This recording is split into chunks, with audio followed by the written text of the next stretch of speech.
Bienvenido a un nuevo contenido de Uninorte Co. No olvides suscribirte a nuestro canal.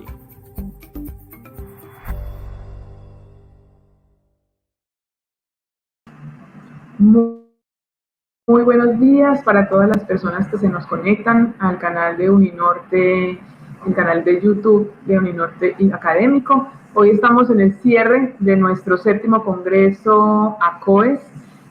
Recordamos que toda esta semana hemos estado trabajando con una agenda súper intensa, con panel, con presentación de póster, con ponencias, con conferencistas centrales, y hoy tenemos el día de cierre.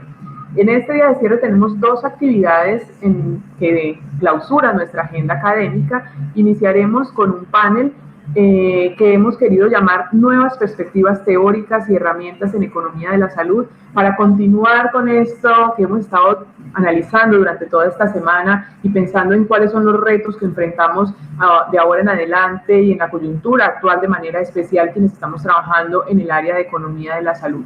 Finalizado este panel, en el cual estaremos desde las 9:30 hasta las 11, tendremos a nuestro conferencista central, el doctor Carlos Scartazzini, quien también nos traerá un poco de las iniciativas que se vienen desarrollando desde el BID, con nuevas herramientas que desde la economía comportamental están también aportando al análisis de la economía, pero sobre todo de la economía relacionada con la salud.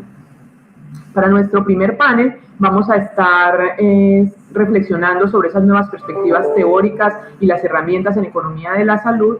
Vamos a tener 3 panelistas invitados y, como lo hemos hecho en nuestros paneles anteriores, vamos a tener un coordinador de ese panel. En este caso específico, nuestro coordinador va a ser el profesor Paul Rodríguez, quien va a coordinar el panel. En este panel lo que esperamos entonces es discutir sobre esas y ha coordinado y participado en proyectos de investigación con entidades como el Instituto para la Evaluación de Tecnologías en Salud de aquí de Colombia, el Banco Interamericano de Desarrollo, el Banco Mundial, el Instituto para Estudios Fiscales del Reino Unido, y sus investigaciones se han publicado en revistas como World Development, Economics and Human Biology, PLOS ONE, entre otras importantes publicaciones. El día de hoy, Paul ha aceptado la invitación para ser el coordinador de nuestro último panel y guiar entonces todas las preguntas que ustedes puedan tener. Les recordamos, como siempre, utilicen el chat para enviar sus preguntas y ya nosotros nos encargaremos de guiar sus comentarios y esas preguntas hacia nuestro panel de expertos. Ok, Paul, te dejo entonces la palabra para que puedas coordinar tu panel. Bueno, muchísimas gracias, Sandra, por la invitación y, bueno, bienvenidos a todos a este panel sobre nuevas perspectivas teóricas y herramientas de economía de la salud. En este panel vamos a contar hoy con 3 expertos que vienen de 3 centros de evaluación de tecnologías en salud y de excelencia clínica, ¿no? Entonces son los centros que están al borde de la frontera del conocimiento para que entendamos cómo muchos de los nuevas tecnologías pueden incorporarse de forma efectiva a nuestros sistemas de salud. Primero vamos a tener al doctor Andrés Pichón. Él hace parte del Instituto de Efectividad Clínica y Sanitaria, el IECS de Argentina. Posteriormente estará Pilar Pinilla, que es Principal Scientific Advisor del National Institute for Clinical Excellence, el NICE, del Reino Unido. Y finalmente tendremos a Óscar Espinosa, que él es parte ya de nuestro Instituto de Evaluación de Tecnología de Salud, el IETS en Colombia.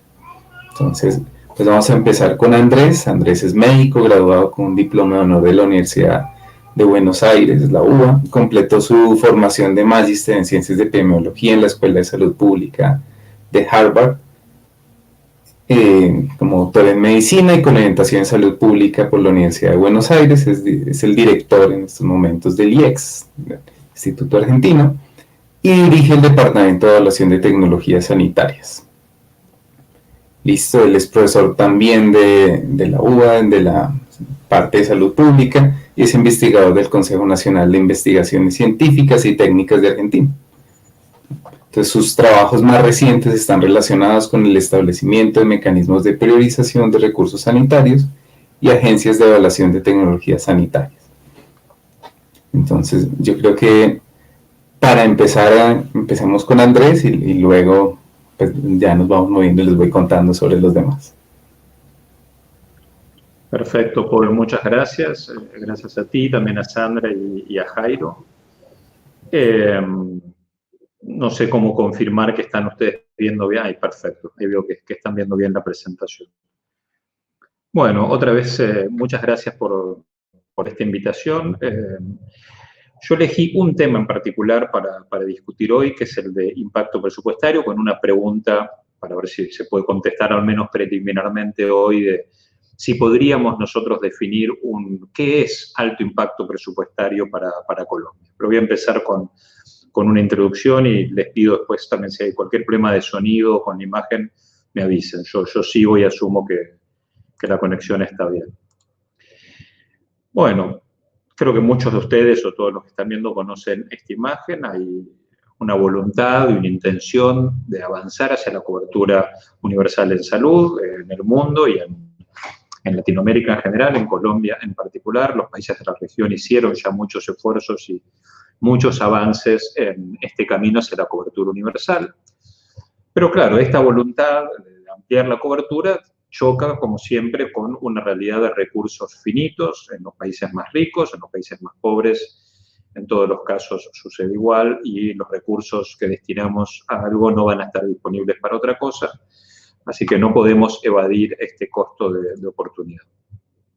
Esto implica que en este camino hacia la cobertura universal en salud, los sistemas de salud tienen que tomar una serie de decisiones, desde quiénes pueden ser cubiertos con los fondos disponibles, qué servicios van a estar cubiertos, qué medicamentos, qué intervenciones, qué dispositivos, y quiénes y cuánto van a pagar por esos servicios. Todas son decisiones que son difíciles y que afectan una parte muy sensible para nosotros y para toda la población, que es la salud.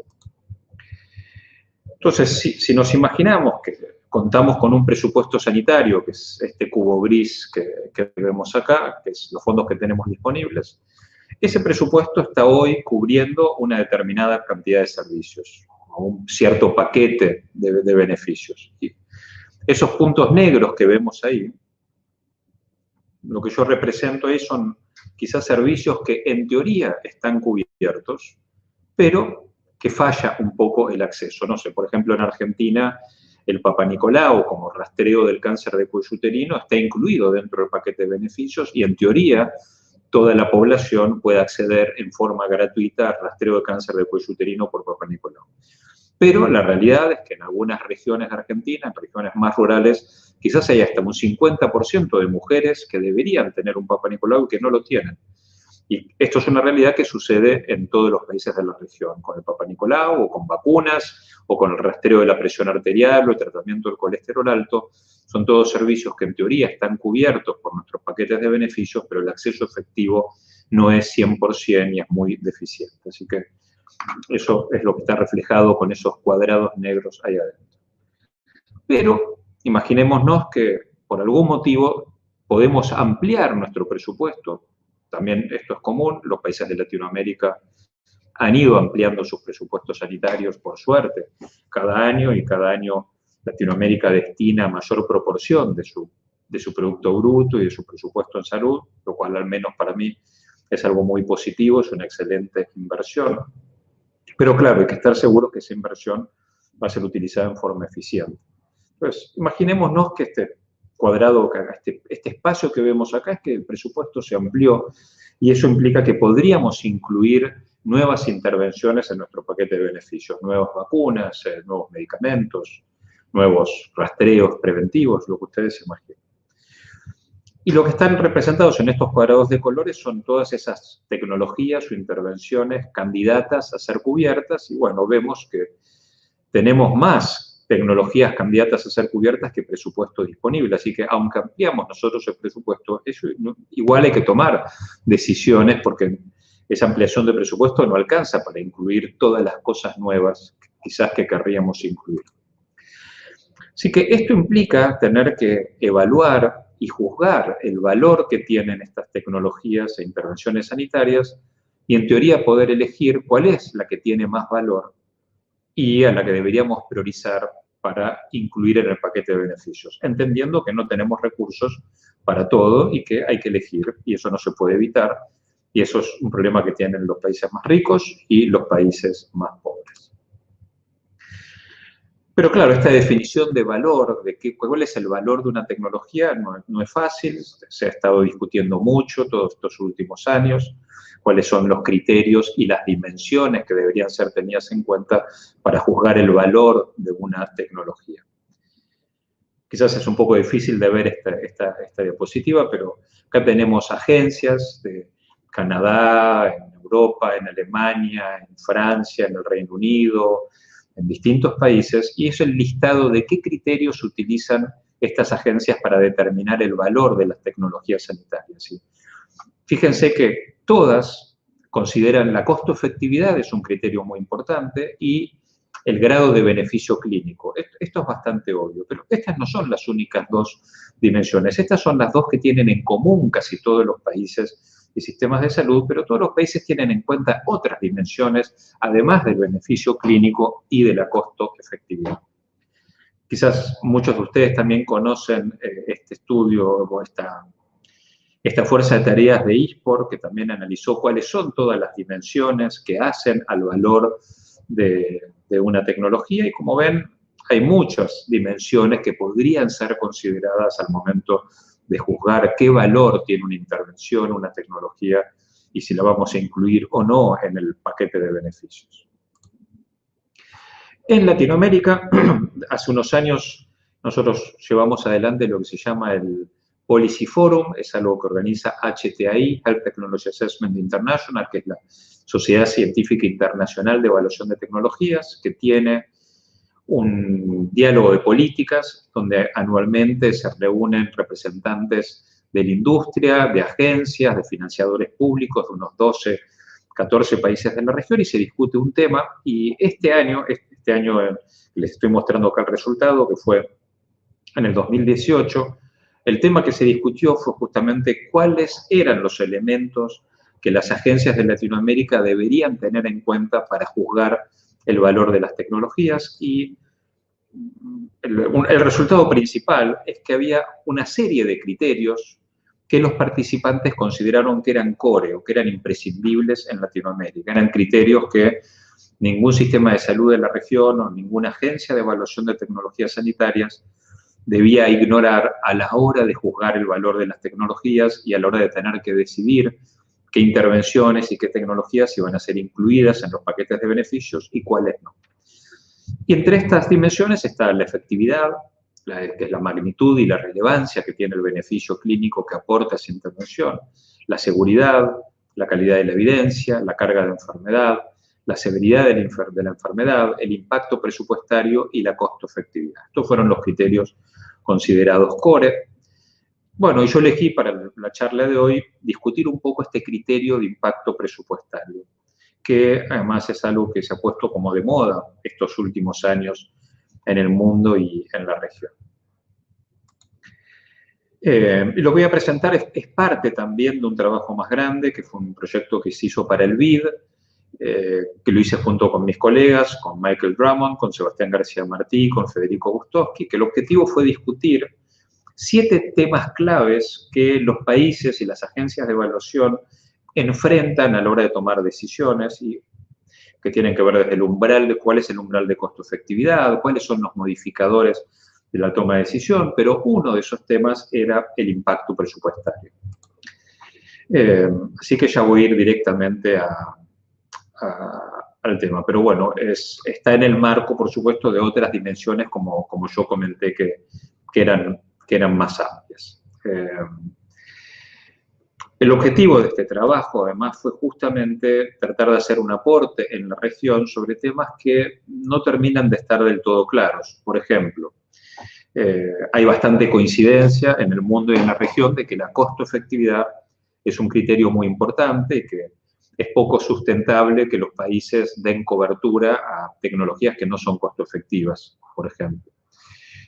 Sin embargo, no es fácil definir qué quiere decir que algo es costo-efectivo en la región. Entonces, este documento discute bastante el concepto de costo de oportunidad y propone una manera de estimar cuál podría ser ese costo de oportunidad o ese umbral de impacto, de costo-efectividad para cada uno de los países de Latinoamérica.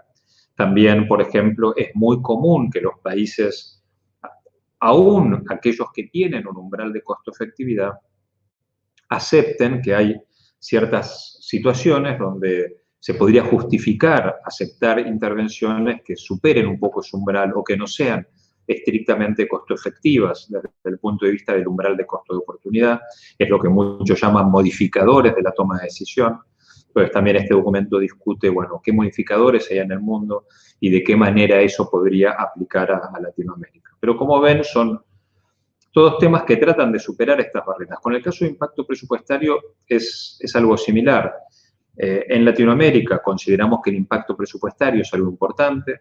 Muchos países, por ejemplo Brasil, entiendo que Colombia también, exigen un análisis de impacto presupuestario antes de decidir la incorporación o la cobertura de tecnologías, pero no tenemos una definición clara de qué es alto impacto presupuestario. Entonces hacemos un análisis, podemos mostrar cuál es el impacto presupuestario que va a tener esa intervención en el sistema de salud en los próximos 3 años o en los próximos 5 años, pero no tenemos una referencia clara con la cual compararnos para saber si ese impacto presupuestario es alto o es muy alto. Entonces, un poco el espíritu de este documento fue tratar estos temas más difíciles e intentar dar una respuesta o alguna orientación preliminar a alguno de ellos. Y lo que yo voy a mostrar ahora también es algo muy preliminar referido al impacto presupuestario.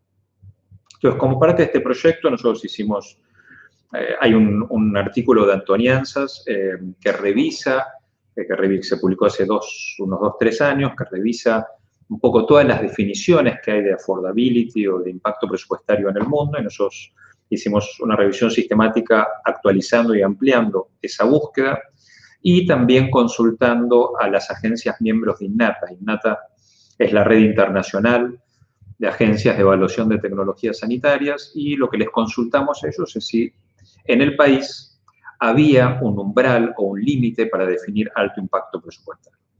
Estos son todos resultados preliminares, lo que yo estoy mostrando acá, pero de estos primeros resultados, en muchos países encontramos distintos umbrales de alto impacto presupuestario que voy a detallar un poco mejor. Quizás el que ustedes más conocen es el de Reino Unido. El Reino Unido en el año 2017 definió este test del impacto presupuestario y anunció que a partir de ese momento, antes de decidir dar cobertura a una nueva tecnología, por ejemplo, antes de aceptar la inclusión en el paquete de beneficios o en la cobertura del sistema de salud inglés, una nueva droga oncológica, iba a ser un requisito tener un análisis de impacto presupuestario. Y si ese análisis de impacto presupuestario mostraba que esa droga o que esa intervención iba a tener un impacto presupuestario de 20 millones de libras o más en cualquiera de los primeros 3 años, eso enciende de alguna manera una señal de alarma en el Reino Unido que dice, cuidado, esto tiene un alto impacto presupuestario, vamos a elegir un camino diferente para financiar esto. Esto puede implicar ciertas demoras o ciertas renegociaciones. No implica que no va a ser cubierto, pero implica cierta señal de alarma que puede llevar a procesos diferentes, a demoras en la incorporación, etc. Pero además del Reino Unido, vemos que acá hay muchos países que de alguna manera fijan límites y estos límites tienen distintas implicancias. Por ejemplo, en Australia, si se espera que el impacto presupuestario sea mayor a 10 millones de dólares australianos, esa tecnología entonces para ser aprobada requiere de una discusión en todo el gabinete de ministros, por ejemplo. También es como una señal roja que dice, esto no lo podemos cubrir tan automáticamente. En Francia, si el impacto presupuestario es mayor a 20 millones de euros, eso implica que se requiere información adicional, por ejemplo, análisis de costo-efectividad. En Canadá también hay algunas definiciones que se proponen, por ejemplo, más de 20 millones de dólares canadienses sería algo de potencial impacto moderado. Singapur también tiene un límite de 2 millones para definir alto impacto presupuestario y a partir de ese valor se requiere información adicional. Los 20 millones de libras que mencioné del Reino Unido, en Holanda, en los Países Bajos, también hay un cierto límite de 10 millones de euros que implica que superado ese límite se va a requerir información adicional, es como dice, bueno, atención, esto puede tener cierto impacto en el sistema de salud, vamos a pedir información adicional. Lo mismo en Alemania, ciertas drogas en Alemania, si tienen un impacto presupuestario menor a 50 millones de euros, hay ciertos requisitos que no se les piden y la cuota puede ser más automática, pero superado este valor se requiere información adicional. Entonces, como ven, si bien varían las definiciones, todos estos países de alguna manera fijan límites o diversos límites para decir, atención, antes de aceptar la cobertura de esta tecnología tenemos que tener cuidados adicionales porque el impacto presupuestario va a ser moderado o va a ser alto. Claro, ustedes ven que esto está puesto en valores absolutos, ¿no? Para 20 millones de dólares canadienses en Canadá, por ejemplo, ¿no? 10 millones de dólares australianos. Y estos países, bueno, para empezar son diferentes monedas, pero además son países que tienen diferentes tamaños. Algunos tienen unos pocos millones, otros tienen muchos millones de habitantes, unos tienen un gasto en salud per cápita más bajo, otros un gasto en salud per cápita más alto. Entonces, uno no puede comparar directamente estos valores absolutos. Entonces, lo que pueden ver acá en la columna de la derecha es ese umbral expresado como fracciones de cada 1000 del gasto en salud. Eso quiere decir, por ejemplo, que, en Francia, 20 millones de euros representan un gasto adicional de un 0.08 cada 1000 euros, o la moneda que ustedes quieran que el país gasta en salud. Entonces, al relacionar el umbral con el gasto total en salud, aquí usamos datos del 2017 porque son los que estaban disponibles en el Banco Mundial para todos los países, acá tienen expresados el umbral de una manera que resulta comparable entre todos los países, porque esto ya elimina las diferencias en moneda, elimina las diferencias en presupuesto sanitario, elimina las diferencias en población. Estos valores son totalmente comparables entre sí. Y con esta información nosotros hicimos ahora una primera propuesta de decir, bueno, muy bien, vemos que en general, le voy a pasar la siguiente que ya está en color, ¿no? Por debajo de 0.05 partes por 1000, casi todos los países consideran que esto es bajo impacto presupuestario. Escocia es el único país, pero justamente esa definición de Escocia de 500.000 libras es para lo que ellos hacen un horizon scanning.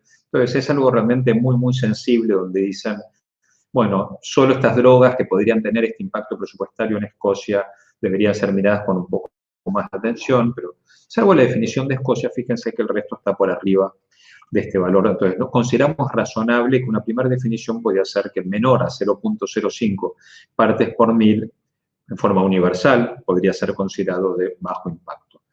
Intermedio entre 0.05 y 0.1, que también coincide con Australia, Francia y Canadá con definiciones más suaves que tienen en los países. Ya alto impacto presupuestario entre 0.1 y 0.2, que como ven también coincide con el cuerpo más importante de países que tienen valores en estos límites, y muy alto por arriba de 0.2, que también coincide con las definiciones más extremas que en general que tienen los países para definir alto impacto presupuestario. Esto permite, al expresarlo como fracciones del gasto total en salud, permite trasladar esta referencia a cualquier país. Solo es necesario conocer el gasto total en salud, así que yo tomando esta referencia, tomé el gasto en salud de Colombia, expresado en pesos colombianos y en millones de dólares, y si seguimos esta referencia, significaría que si Colombia toma estos valores que más o menos reflejan lo que están haciendo otros países, esto implicaría que por debajo de los 4.300 millones de pesos colombianos, es decir, cualquier tecnología que en caso de ser incorporada a la cobertura en Colombia va a producir un impacto presupuestario en los próximos 3 o 5 años, ¿no? Pero es un impacto presupuestario anual, por debajo de los 4.300 millones de pesos colombianos, que es aproximadamente 1.2 millones de dólares, esto podría ser considerado de bajo impacto presupuestario. Entre los 4.300 millones y los 8.600, según nuestra definición, sería un impacto presupuestario intermedio. Entre 8.600 y 17.000, que equivale a aproximadamente entre 2 y 5 millones de dólares, eso ya en Colombia podría ser considerado algo de alto impacto presupuestario, y por arriba de los 17.000 millones de pesos colombianos podría ser considerado ya de muy alto impacto presupuestario, como una primera referencia. Repito que estos son todos preliminares, pero esta sería si Colombia adoptase esta definición, estaría utilizando rangos que más o menos coinciden con definiciones en otros países, en forma que es trasladable, ¿no?, de un país a otro. Bueno, otra métrica, ya para ir redondeando, que nosotros utilizamos para dar una idea es explicar este umbral, qué significa en términos de cobertura. Entonces, por ejemplo, en el caso de Colombia, es este número que vemos acá, significa que si para Colombia, adoptar una tecnología con un alto impacto presupuestario, esos recursos que se van a destinar para esa nueva tecnología podrían servir para dar cobertura a 8.000 personas adicionales. Eso también lo ponemos de esta manera para dar una dimensión de qué implicancias tiene para un país decidir la cobertura. Muy bien. Ya para ir cerrando, pues ojalá tengamos más tiempo en la discusión, hay mucho para conversar sobre esto, bueno, primero que no existe en el mundo una definición consensuada de qué es alto impacto presupuestario. Distintos países utilizan distintos valores y superar ese umbral tiene distintas implicancias en los países. El hecho de que algo tenga un alto impacto presupuestario no es un motivo para no incluir una tecnología, por supuesto. Puede haber tecnologías muy efectivas, muy costo efectivas y con alto impacto presupuestario que quizás se quieran incluir igual, pero sí es una señal de alarma porque algo con alto impacto presupuestario va a absorber recursos y eso también tiene implicancias en términos de costo de oportunidad, en términos de poder manejar ese aumento del gasto en forma razonable para que no se distraigan esos recursos de lugares donde es más esencial. Por lo tanto, es útil tener una definición porque les permite a los sistemas de salud, como decíamos, levantar una bandera de atención o un semáforo que diga que antes de decidir incluir esas tecnologías, hay que analizarlas con mayor detenimiento y quizás hay que hacer ciertos acuerdos de precio o ciertos arreglos de financiamiento para impedir que provoquen más daño que beneficio, que es lo que puede pasar si se incorporan sin estos recaudos en el sistema de salud. Así que bueno, ahí cumplo con mis 20 minutos, no me quiero extender más, pero quedo disponible para preguntas o consultas, Sandra. Ustedes o Paul, ustedes me dicen cómo seguir. Muchísimas gracias, Andrés. Creo que vamos a proceder con cada una de las presentaciones y al final hacemos una ronda de preguntas. Igual te las vamos a ir pasando para que las vayas elaborando mientras tanto. Entonces, si quieren ir haciendo preguntas, pues los invitamos a que vayan colocándolas a través del chat para así tenerlas listas para al final del panel. Bueno, ahora vamos a continuar con la presentación de Pilar Pinilla. Ella es Principal Scientific Advisor del NICE en el Reino Unido y trabaja con los equipos del NICE International y el NICE Scientific Advice. Pilar es responsable y lidera técnicamente los servicios internacionales de NICE, contribuyendo a su dirección estratégica y participando en diferentes servicios internacionales como seminarios, talleres, servicios de consultoría.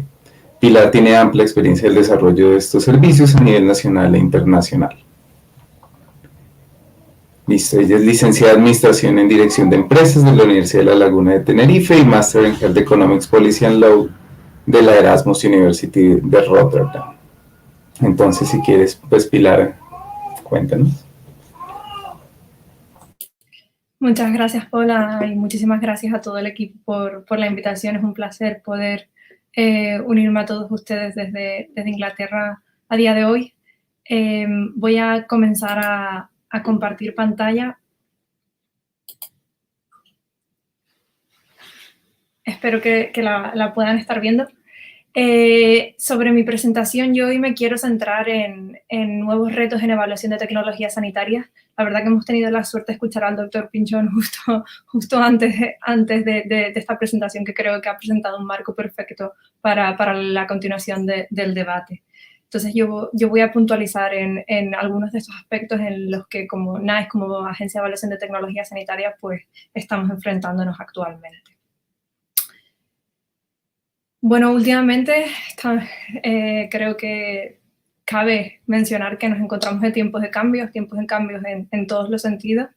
Estamos enfrentándonos a nuevas tecnologías con realmente nuevos beneficios potencialmente significativos, como pueden ser terapias celulares, génicas, inmunoterapias, medicina personalizada, terapias combinadas, incluso terapias digitales en salud, ¿no? Y todas estas tecnologías, bueno, pues tienen el potencial de ser altamente beneficiosas para la salud, pero vienen acompañadas de altos retos. Entre esos retos nos encontramos, pues, la potencial de tener altos costes, bastante incertidumbre a lo que es los beneficios a corto plazo, son beneficios potenciales, pero todavía no estamos seguros de los mismos, de si estos se realizarán en la realidad. Son tecnologías que consideramos dinámicas, por ejemplo, las tecnologías digitales con cambios continuos y asociadas con poca evidencia.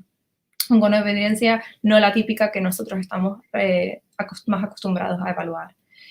Y en este sentido estamos en situaciones en las que vamos a tener que dar acceso o pensar cómo damos acceso a tratamientos cuando la evidencia estaba aún en desarrollo.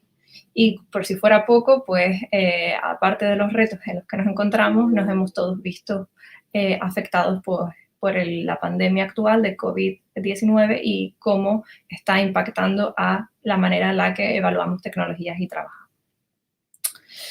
Bueno, pues retos en términos de desarrollo de evidencia. Estamos viendo nuevos tipos de ensayos clínicos, diseños adaptativos como platform trials, basket trials, umbrella trials, que están diseñados pues de una forma particular, pero no realmente útil para informar la evaluación de tecnologías sanitarias o la práctica clínica. Además, estamos siendo presentados con un mayor número de ensayos clínicos no autorizados y con un incremento de ensayos de un solo brazo, por ejemplo, que pues supone retos a la hora de comparar tratamientos, ya que tenemos que utilizar algunas otras herramientas para poder comparar en la evaluación de tecnologías sanitarias con aquel tratamiento que es actualmente pues, utilizado en la práctica clínica. Y un mayor uso también de real world evidence o real world data. Y además, estamos viendo un incremento en autorizaciones condicionales o en condiciones excepcionales. Hasta ahora, NICE, para cuando realizamos una evaluación de tecnología sanitaria, esta tecnología ha de tener previamente autorización de comercialización para nosotros poderla evaluar, ¿no? En nuestro caso, seguíamos las autorizaciones de comercialización de la Agencia Europea del Medicamento y actualmente estamos empezando a seguir también las de la Agencia del Reino Unido, la MHRA, debido a la salida de Reino Unido de la Unión Europea.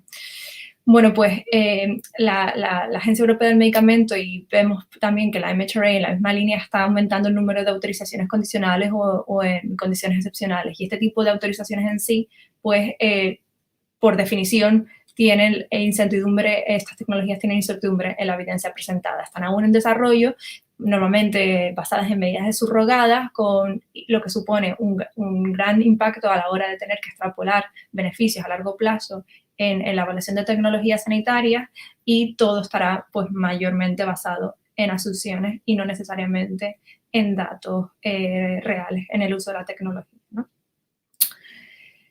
Esto además se ve pues incrementado por el hecho que estamos evaluando más y más tecnologías. Nosotros a partir del año pasado, desde 2019, el gobierno nos ha pedido que evaluemos todo tipo de nuevos medicamentos, de nuevas sustancias, de principios activos, así como cualquier cambio o extensión de una licencia de comercialización de un medicamento ya existente. Entonces ha supuesto un incremento en lo que es la carga, lo cual pues a su vez ha supuesto que tengamos que ser más eficientes en cómo hacemos estas evaluaciones, y también a su vez que intentamos hacerlas más rápido, porque una de nuestros principios fundamentales es digamos, el timeliness, ¿no? Que la puntualidad de poder tener recomendaciones tan pronto la tecnología haya sido aprobada o tenga autorización de comercialización por parte de los reguladores.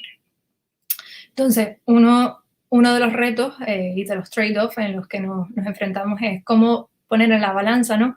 Esa puntualidad, esa necesidad de tener recomendaciones tan pronto el tratamiento está aprobado por la agencia reguladora, ¿no? Cómo ser capaces de realizar recomendaciones en términos de la evaluación de tecnologías sanitarias cuando esta evidencia todavía está en desarrollo, ¿no? Bueno, pues nosotros hicimos un pequeño estudio a mirar cuál era el impacto, ¿no? Por ejemplo, de este tipo de recomendaciones de autorizaciones condicionales o en condiciones condicionales o en circunstancias excepcionales de las agencias reguladoras, ¿no? Y hemos visto que, bueno, en cuanto a nuestras recomendaciones en términos de NICE, pudimos aprobar la mayoría de los tratamientos, más de un 80% de los productos con este tipo de autorización, pues había sido recomendado. Sin embargo, una de las características principales de las autorizaciones condicionales por parte de los reguladores es que se necesita mayor evidencia, ¿no? Con la idea de que se hagan más estudios, que a su vez, en el momento en el que estos sean completados, pues la idea sea que la autorización condicional sea pasada a autorización completa por parte de los reguladores. Entonces, lo que nosotros miramos era si también ese paso de autorización condicional a autorización completa había supuesto algún cambio en las recomendaciones de NICE. Porque NICE tiene que hacer una evaluación en el momento en el que la autorización se haga factible, es decir, o se publique, independientemente si esta sea condicional o no. Por lo tanto, miramos a ver si en el momento en el que la autorización se pasaba de condicional a completa, si eso también conllevaba un cambio en nuestras recomendaciones. Y sin embargo, vimos que ninguno de los productos que había sido no recomendados, ¿no? Por NICE en el momento en el que el tratamiento fue autorizado de forma condicional, pues no se revisó o no necesitaron un cambio en la recomendación en el momento en el que se pasó de autorización completa de condicional a completa. Lo cual nos da a entender que los datos recolectados que se pidieron por parte de los reguladores pues no fueron suficientes como para garantizar la revisión de esa appraisal, ¿no? Por lo tanto, parece ser que estos datos pues no solventaban los problemas en el caso de las evaluaciones de tecnologías. Y otro aspecto que encontramos, que quizá no es tan sorprendente, pero aún así es importante destacar, es que todos los productos que con autorización condicional o autorización en condiciones excepcionales que fueron recomendados por NICE, pues tenían asociado un tipo de acuerdo comercial o acuerdo de acceso gestionado, ¿no? Entonces aquí, si acaso, se pone de manifiesto un poco la incertidumbre en términos de datos y la necesidad de mitigar esa incertidumbre con algún tipo de acceso de acuerdo gestionado, por ejemplo, con mayor recolección de datos que sean relevantes a la evaluación de tecnología sanitaria o con un acuerdo comercial que de alguna forma mitiga el riesgo para el pagador, ¿no? Bueno, ¿y qué conlleva una recomendación con un acuerdo de acceso gestionado? Lo acabamos de mencionar, ¿no? Supone dos componentes claves, un acuerdo comercial y un acuerdo de recolección de datos, y estos dos aspectos, pues, formarán parte de un acuerdo de acceso gestionado. Y realmente todo esto suena muy bien, ¿no? Parece adecuado, sobre todo para estas nuevas tecnologías que vienen con mayor incertidumbre. No obstante, existen grandes retos a la implementación de estos acuerdos de acceso gestionado. Estos acuerdos de acceso gestionado tienen una amplia burocracia, ¿no? Una carga de recolección de datos y validación de los mismos. Si es realmente, hay que pensar si es factible la recolección de esos datos y si realmente esos datos, eso va a solucionar el problema, ¿no? Esa incertidumbre que tenemos en cuanto a la evidencia clínica, ¿no? ¿Cuál es la viabilidad de la implementación? Podemos tener problemas con lo que es la protección de datos, incluso con las bases de datos disponibles, ¿no? Además, en algún sentido también supone una extracción de la práctica clínica, ¿no? Cuando ya realmente todos los clínicos ya están pues sobrecargados en términos de workload, ¿no? Si encima tienen que recolectar un mayor número de datos. Entonces, queda ahí la duda de cuáles son los roles, las responsabilidades de cada grupo, de cada stakeholder, tanto los clínicos y como los pacientes en el término de recolección de datos, ya que si estamos recolectando datos es para que esos datos sean completos, ¿no? ¿Qué pasa si tenemos un amplio número de missing data, por ejemplo? Ese acuerdo de acceso gestionado y esos datos que estamos recolectando no nos van a ayudar para mitigar la incertidumbre que estamos intentando solventar. Entonces, realmente, aunque los acuerdos de acceso gestionado son útiles, también pues, llevan grandes retos que tenemos que tener en cuenta a la hora de decidir si realmente para la recomendación que estamos intentando realizar merece la pena y es la herramienta que debemos utilizar para recomendar el tratamiento para su uso dentro del Servicio Nacional de Salud.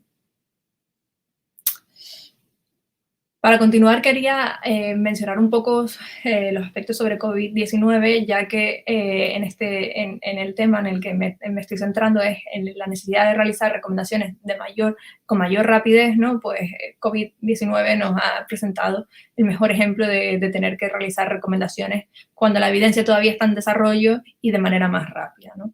Bueno, pues ¿qué hemos hecho en NICE? Hemos realizado bastantes resúmenes rápidos de evidencia, hemos realizado pues un número de guías rápidas y hemos tenido que actualizarlas de manera continua, ¿no? Ha sido mucho mayor el número de actualizaciones sobre recomendaciones que hemos hecho que el número de guías en sí. Y también otro aspecto que ha puesto en relevancia COVID-19 ha sido la necesidad de colaboración entre distintos grupos, ¿no? Por ejemplo, nuestras guías han sido desarrolladas con NHS England y con NHS Improvement con apoyo de todas las sociedades y grupos de profesionales clínicos, ¿no? Yo creo que esto se ha puesto de manifiesto en muchos países y me consta que también en Colombia, que se ha llevado a cabo un consenso, ¿no? Y una colaboración entre distintos actores para poder tener, bueno, pues resúmenes rápidos de evidencia y información clara y transparente sobre cómo nos estamos enfrentando al COVID, ¿no? Otro aspecto que también hemos publicado en NICE son guías y estándares de evidencia, ¿no? Pues para ayudar también a los desarrolladores de tecnologías, en este caso aquí tenemos los estándares de evidencia para los test de antígenos, los de antibodies, ¿no? Y también una guía de estándar de evidencia para productos medicinales, ¿no? Para medicamentos, tanto para tratar como para prevenir COVID-19. Entonces, con esta idea estamos intentando pues, poner nuestro grano de arena para aquellos que estén desarrollando evidencia, ensayos clínicos, etcétera, pues tengan una guía, un estándar a seguir en cuanto a la evidencia que nosotros creemos que va a ser útil para una evaluación de estas tecnologías cuando pues, sea el momento de evaluarla.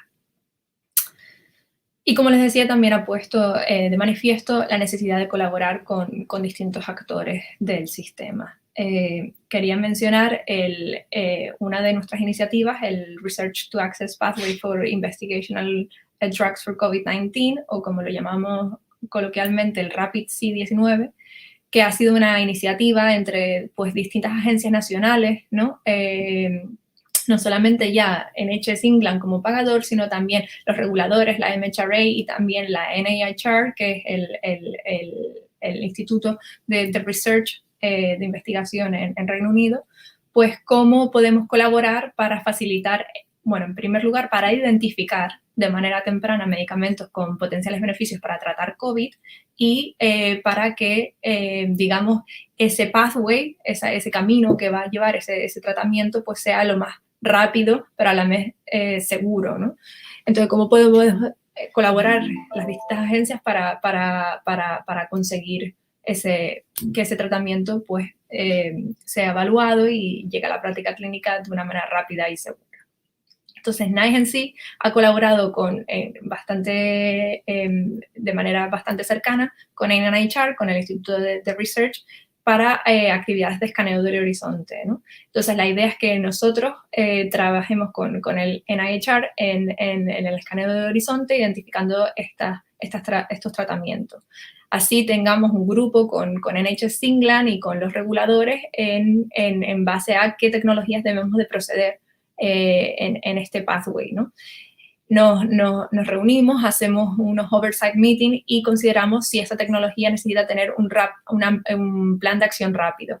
Si es así, pues intentamos obtener la evidencia disponible hasta el momento y apoyamos a los reguladores con ese briefing, ¿no? Entonces, es una manera de alertar que estos tratamientos están en el horizonte y apoyar una regulación pues, más rápida si esto fuera conveniente. Al momento, en ese momento, no se espera que nosotros empecemos una evaluación de tecnologías sanitarias, pero sí que hagamos un resumen de evidencia, ¿no? para apoyar sobre la evidencia disponible sobre ese tratamiento. De manera que, si fuera necesario, este tratamiento en NHS England lo pudiera, pues digamos, proveer en el NHS mientras la evidencia sigue en desarrollo, con la idea de que cuando exista mayor evidencia podamos reevaluarlo en cuanto a nuestra evaluación de tecnologías sanitarias más común. Entonces, es una forma de colaborar entre actores para bueno, pues responder a esta necesidad de tener recomendaciones de manera más rápida. Y para finalizar, quería mencionar un poco pues, la necesidad también de evolucionar en términos de metodología, ¿no? Estamos hablando de que estamos en tiempos de cambio y, pues digamos, distintas políticas tienen un impacto sobre la evaluación de tecnologías sanitarias, y a veces tenemos que cuestionarnos si los métodos que estamos utilizando pues responden a estos retos en los que nos estamos enfrentando, ¿no? Entonces, actualmente estamos realizando una consulta pública, salió el viernes pasado, sobre nuestra guía de métodos de evaluación de tecnología sanitaria.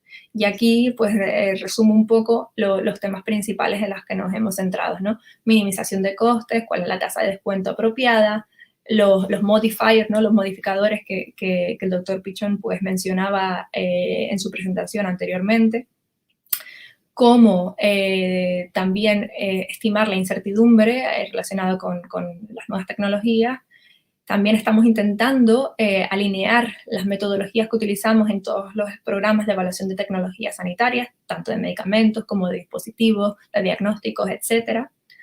Cuáles son los tipos de evidencia que necesitamos, ¿no? Esos estándares de evidencia que mencionaba anteriormente, cuáles son los aspectos de igualdad y de equidad que van a tener un impacto en nuestras políticas.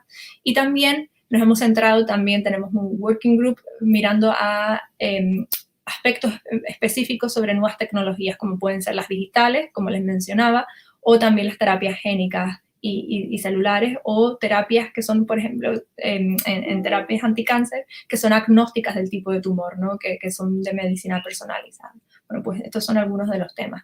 Y aquí les quería poner algunos de los ejemplos que estamos consultando actualmente en nuestra guía, en la propuesta de consulta de nuestra guía de métodos, ¿no?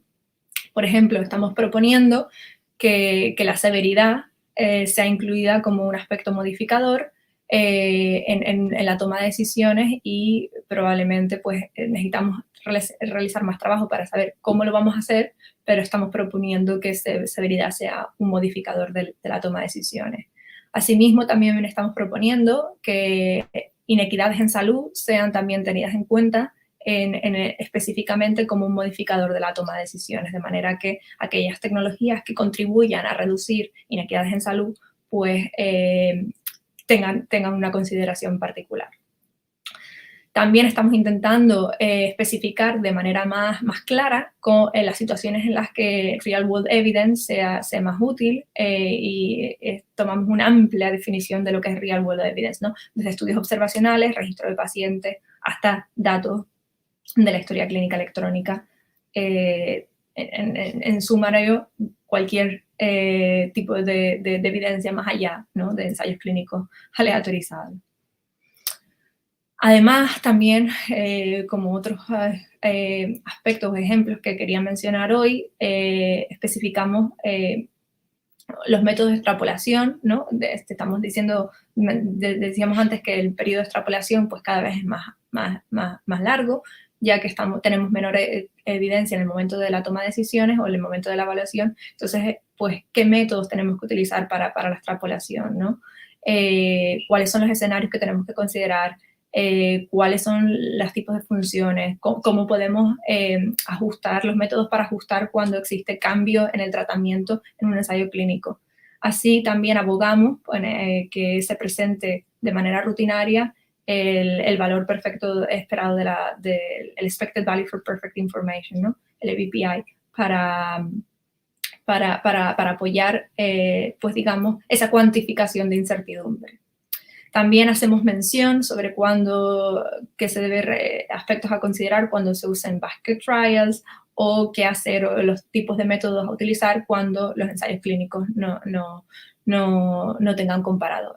Es decir, estamos intentando responder con esta guía de métodos, ser de la manera más, ser útiles, ¿no? Para poder enfrentarnos a los retos que les mencionaba al principio en cuanto a evaluación de tecnologías sanitarias, y poder colaborar entre distintos actores para que estos métodos puedan contribuir a que la incertidumbre se reduzca y al menos poderla cuantificar de la mejor manera. bueno, pues con esto quería finalizar y espero que después podamos tener una discusión al respecto. Muchísimas gracias. Muchísimas gracias, Pilar. Bueno, ahora finalmente vamos con Óscar Espinosa.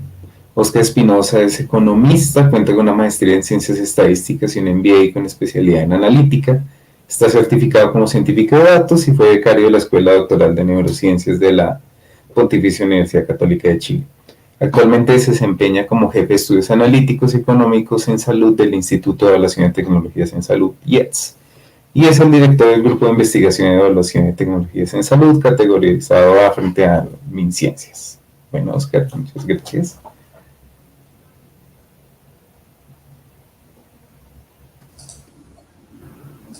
Profe, muy amable. Buenos días a todos. Primero agradecerle a COES por la invitación de parte del IETS.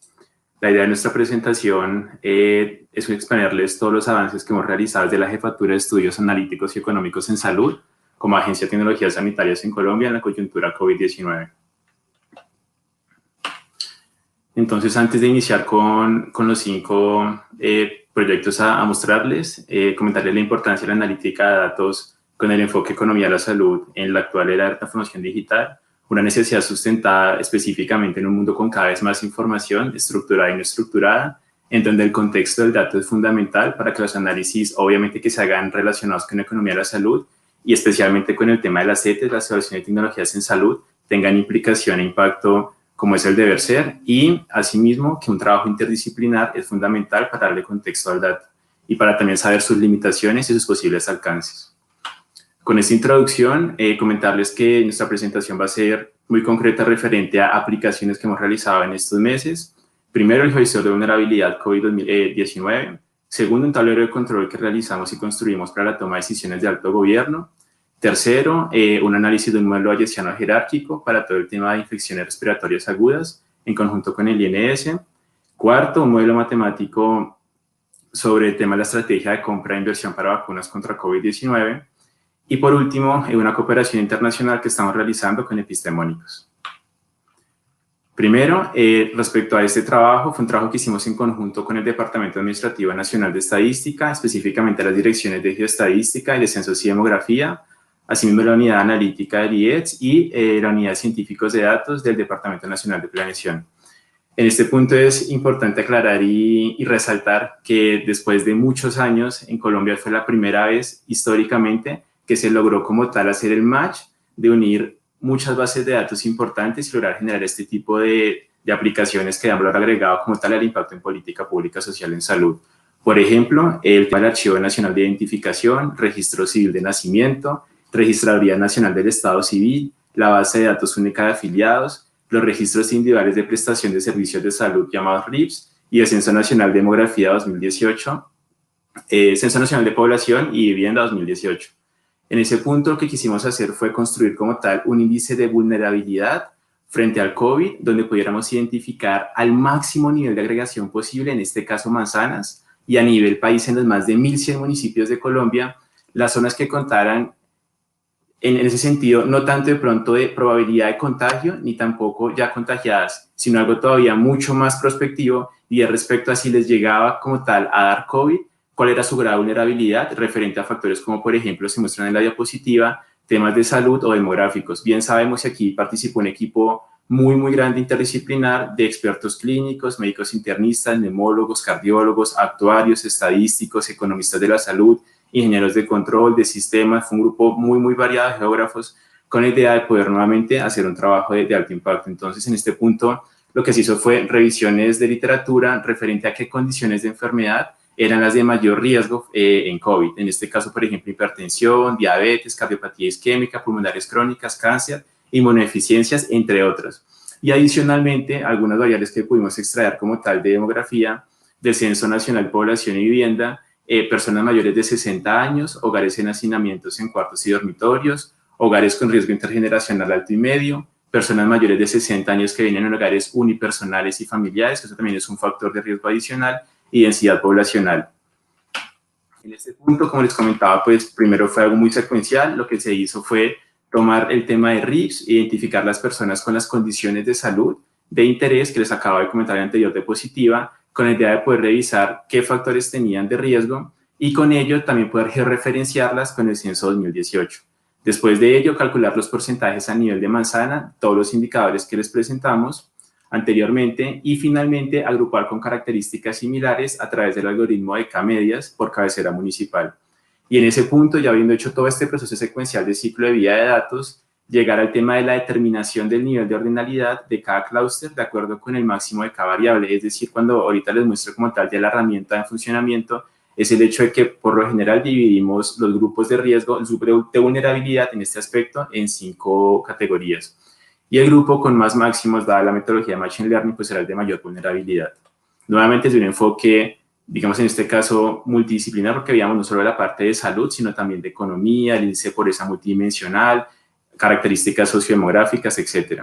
Entonces, como bien les comentaba, también es muy importante aclarar que esto nuevamente no es un índice de riesgo ni de propensión a contagiarse, ni como tal ya de contagiados históricos. Lo que se hace es que las zonas de color más intenso es donde se encuentran las personas que por sus condiciones demográficas y de salud pueden presentar complicaciones en caso de contagiarse con COVID-19, es decir, son más vulnerables. Por eso el llamado índice de vulnerabilidad más que índice de riesgo. Y estas categorías, pues nuevamente no hacen referencia ni a personas que estén contagiadas ni a zonas que tengan riesgo de contagio. Ya pasé como tal aquí internamente el link de esta herramienta para que ustedes también, si quieren, puedan como tal meterse y jugar con ella. Aquí como tal hago una presentación. Esta es la página del portal del geovisor de vulnerabilidad. Es de acceso público en general, lo puede utilizar cualquier tipo de persona que tenga acceso a internet. Y en este punto, como les comentaba, está por los 32 departamentos de Colombia, más Bogotá, y por los más de 1.100 municipios que tiene el país. En este caso vemos, por ejemplo, el caso de Bogotá, la capital, y aquí está al lado derecho el nivel de vulnerabilidad. Aquí representa el color. Obviamente, entre menos fuerte el color significa más baja vulnerabilidad, y ya un rojo intenso, casi vino tinto, es el hecho de una alta vulnerabilidad. En este caso, por ejemplo, zonas como Cedritos, Usaquén, Usaquillo, denotan este tema de alta vulnerabilidad. Asimismo, también lo que realizamos fue de manera, para hacer más completo este índice, tratar de hacerlo de una aproximación de 3D. ¿Por qué 3D? Porque hay algunas aproximaciones, por ejemplo, no es lo mismo hallar este índice de Machine Learning después de todo el ciclo de vida de datos para una casa que tiene 1 o 2 pisos, a de pronto un conjunto de apartamentos que tienen 15 o 20 pisos. Entonces, en este punto ustedes también pueden adicionar este tipo de herramientas en la parte izquierda de la página y revisar su barrio. Como les digo, está a nivel más desagregado posible, hace referencia a cuadrante, en este caso a manzana. Y así está por todos los municipios del país. También, no solo el índice de vulnerabilidad, sino lo hicimos para el índice de pobreza multidimensional, que cambia de color y se le puede aquí activar la altura para ver nuevamente todo el tema de la propiedad horizontal y vertical. Y asimismo, lo relacionado, por ejemplo, con adultos mayores, de la parte demográfica, mayores de 60 años, o también adultos mayores de 70 años, dado que ustedes saben que existe un poco más de riesgo y una tasa de letalidad diferente en este grupo etario. Y logramos también como tal geolocalizar los centros médicos, pues dada obviamente la coyuntura de si se necesitaba de pronto para zonas que tengan más vulnerabilidad, tener presente qué centros médicos como tal existen en cercanía espacial a ese tipo de espacios. Y por último, los hoteles, dado lo que se tenía previsto en cierto punto sobre mediados de año, y ahora también activar de pronto este tipo de zonas o parques o como se hizo en Concordferias, referente a activaciones de lugares que pudieran albergar temas de atención primaria o también de pronto de camas intermedias en este aspecto. Como les comento, ustedes pueden meterse en esta página y revisar como gusten. Esa sería como la primera herramienta que les queríamos mostrar, que se realizó de manera conjunta interinstitucional. La segunda fue un tablero de control, un dashboard sobre variables COVID-19 para la toma de decisiones de alta gerencia en el gobierno.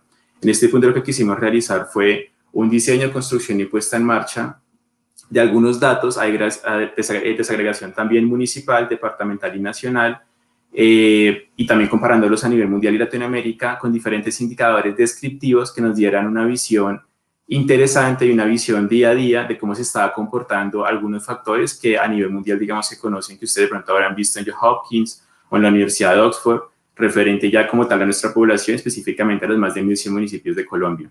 En este caso fueron pirámides poblacionales, número de casos confirmados, número de personas recuperadas, número de fallecidos, porcentaje de población con riesgo de comorbilidades, porcentaje de población con riesgo de muerte, porcentaje de población con diagnósticos de riesgo, y asimismo también mapas con este tipo de información, números de casos, porcentaje de población con comorbilidades, etc.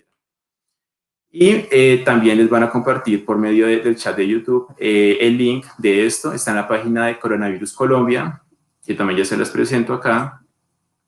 Y como pueden denotar, en la parte izquierda está la página de la presidencia destinada a todo el tema, por ejemplo, de comportamiento del COVID-19, específicamente en este caso, como les comento, el dashboard a nivel mundial, datos de Latinoamérica y en Colombia, la desagregación nacional, departamental y municipal. En cada una de estas cajas se presentan indicadores relacionados con la pandemia y la situación actual en Colombia, donde ustedes pueden seleccionar con el cursor cada una de estas cajas y les explicará cuál fue la manera metodológica y la aproximación de lo que ustedes están viendo como datos. Por ejemplo, aquí pacientes en hospitales, profesionales de la salud, porcentaje de personas mayores de 80 años o con comorbilidades, etc. También se presentan mapas de riesgo, por ejemplo, específicamente relacionado con cáncer, HTA, obesidad, etc. Este también fue un trabajo en conjunto realizado con el Instituto Nacional de Salud, el Departamento Administrativo Nacional de Estadística y el DANE, con el IEDS. Existen estos que son como la pestaña indicadores de salud. Existe también una pestaña sobre gráficos de salud que hace referencia más que todo a la distribución como grupos etarios, por ejemplo, de sexo, mujer, hombre, y también por tipos de diagnóstico.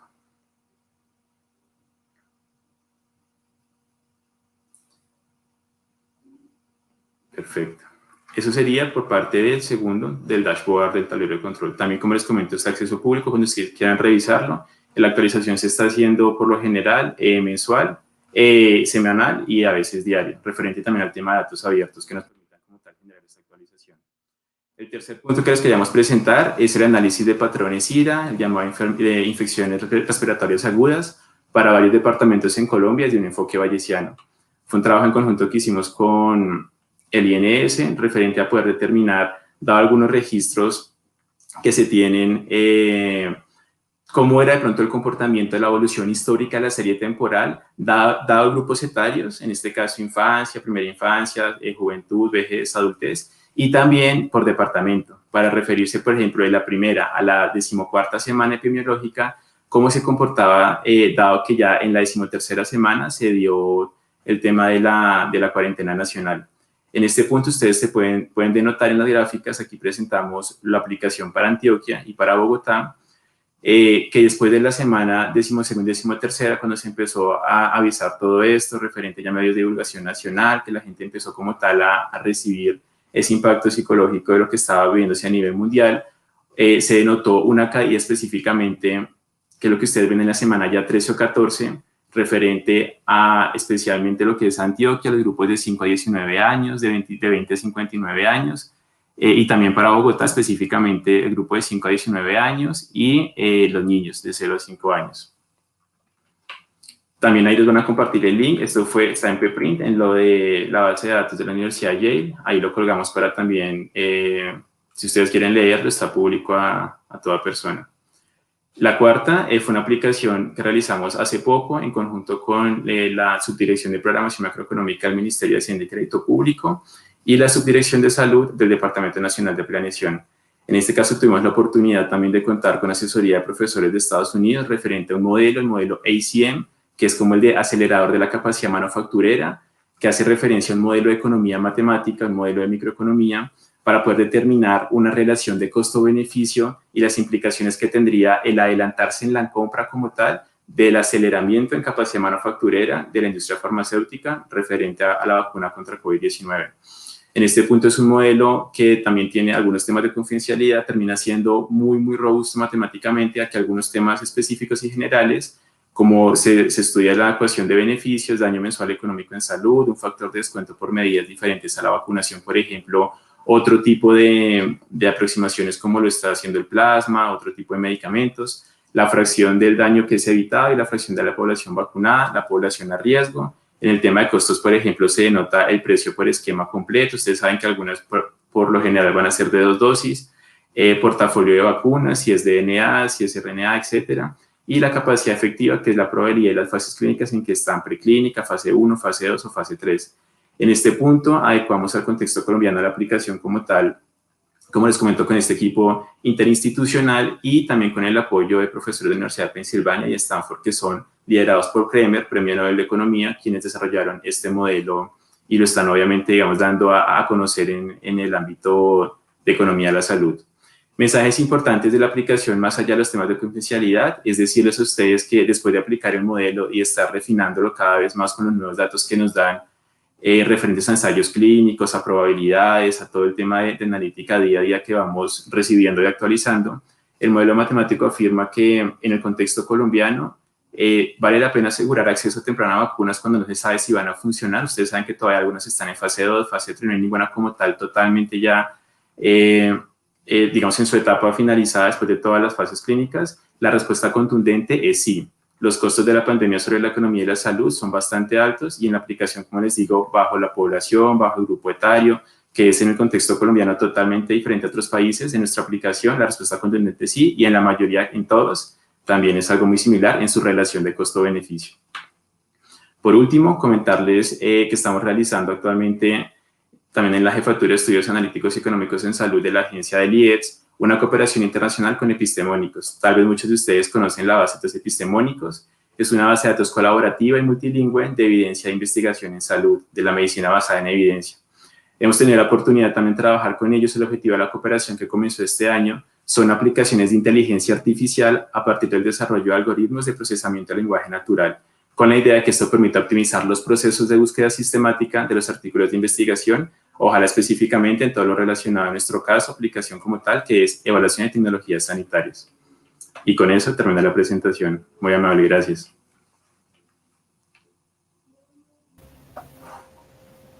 Muchas gracias, Óscar, por esa exposición de 5 diferentes tipos de intervenciones que realiza el IEDS. Bueno, entonces ahora vamos a nuestra serie de preguntas. Entonces vamos a empezar con Andrés, con el doctor Andrés. Primero, tenemos 3 preguntas generales. ¿Cómo puede compatibilizarse la idea de un umbral de impacto presupuestario con aspectos legales que dan garantías de acceso a la salud como derecho fundamental? Ese es el caso. En Colombia tenemos una ley estatutaria que le da digamos, la posición de derecho fundamental a la salud, que a veces puede ser difícil pensar en que algo puede ser demasiado caro o muy barato. ¿Cómo lo verías por ese lado? Gracias, por eso no soy un experto en cuestiones constitucionales o de leyes en Colombia, así que no puedo dar una respuesta muy precisa, pero si hay una obligación de garantizar todo a todos, bueno, entonces no hay ninguna priorización que se pueda hacer. Entiendo que eso es un problema en muchos países de la región, pero creo que ningún país se plantea no dar cobertura a algo que tiene alto impacto presupuestario. Hay muchos motivos por los cuales eso no estaría bien, ¿no? Pues intervenciones muy efectivas, muy costo efectivas, que reducen la inequidad y que vale la pena incorporarlas, aunque el impacto presupuestario sea alto. Pero, por otro lado, incorporar algo con un alto impacto presupuestario también puede producir más daño que beneficio, porque si esos recursos se terminan distrayendo de intervenciones más efectivas o más eficientes, pasa eso, bueno, se produce más daño que beneficio. Así que este criterio de impacto presupuestario choca contra los mismos problemas que los criterios de costo-efectividad o cualquier otro, ¿no? Si por un problema legal no es posible para Colombia hacer una priorización y decir algunas cosas que sí y otras que no, bueno, sí, está muy limitado. Pero no sé igual si interpreté bien la pregunta, porque tú me dirás si hace falta lo amplío un poco más. No, me parece que está bien. Igual si en los comentarios quieren ahondar sobre alguna pregunta luego y si tenemos tiempo podemos seguirlas. Una pregunta ahora para Pilar. Sería, ¿cómo define el NICE el valor terapéutico de una nueva tecnología? Y en esa parte de valor, ¿cómo incorporan medidas de equidad, calidad de vida y desenlaces subrogados? Gracias, Paul. Sí, nosotros cuando evaluamos una tecnología sanitaria, pues efectividad clínica y costo-efectividad son dos principios fundamentales, ¿no? Dos modificadores o dos criterios de valor que son fundamentales para la toma de decisiones, y obviamente dentro de criterios de costo-efectividad nosotros utilizamos un análisis costo-utilidad que ya incluye pues medidas de calidad de vida, ¿no? Entonces, digamos que criterios de efectividad clínica y costo-efectividad son de los mayores pilares, ¿no? De los core, como decía el doctor Pichón antes, pero tenemos también otros factores que se tienen en cuenta, ¿no? Y ellos son, pues, criterios de equidad, el nivel de incertidumbre relacionado con la nueva tecnología, el nivel de innovación de una nueva tecnología, o cómo puede contribuir a otros objetivos no sanitarios, quizá del sistema, ¿no? Entonces, ¿cómo se tienen en cuenta en la evaluación de tecnologías sanitarias dentro de NICE? Nosotros realizamos un análisis deliberativo en el que el comité tendrá en cuenta los distintos factores y pues verá si esa tecnología que ha de ser realmente costo efectiva, ¿no? O estar muy cerca de criterios de costo efectividad y efectividad clínica, obviamente, pues qué otros factores pueden modificar esa toma de decisiones. Y estos factores pueden ser, pues, los que mencionaba, el nivel de innovación, el nivel de incertidumbre asociado a la nueva tecnología, y ahora estamos consultando en si tenemos que mirar otro tipo de valores, como puede ser el nivel de severidad de una manera más formal de una nueva tecnología, o formalmente cómo reduce las inequidades en salud. Muchas gracias, Pilar. Ahora una pregunta para Oscar. ¿Qué tan abiertos son los datos de vulnerabilidad? Es decir, nos estás mencionando que hay un montón de bases de datos que se integraron para crear este visor, pero ¿sería posible utilizar esta clase de información que ustedes ya procesaron para investigación en otros temas que no sea COVID-19? Gracias, Paul. Muy buena pregunta. Antes de contestarla, también comentarles algo específico, y es que, como bien dicen, esa información, habeas data y más que todo datos sanitarios, es muy importante todo el tema de la seguridad y la ética de la información. Y esto tuvo todos los procesos como tal de infraestructura tecnológica y de seguridad de la información por parte del DNP, del IETS y del DANE. Y a lo que preguntan como tal, ustedes cuando se metan a la página del geovisor, en la parte izquierda inferior, ahí pueden bajar los shape y utilizar parte de esta información de manera agregada si lo requieren.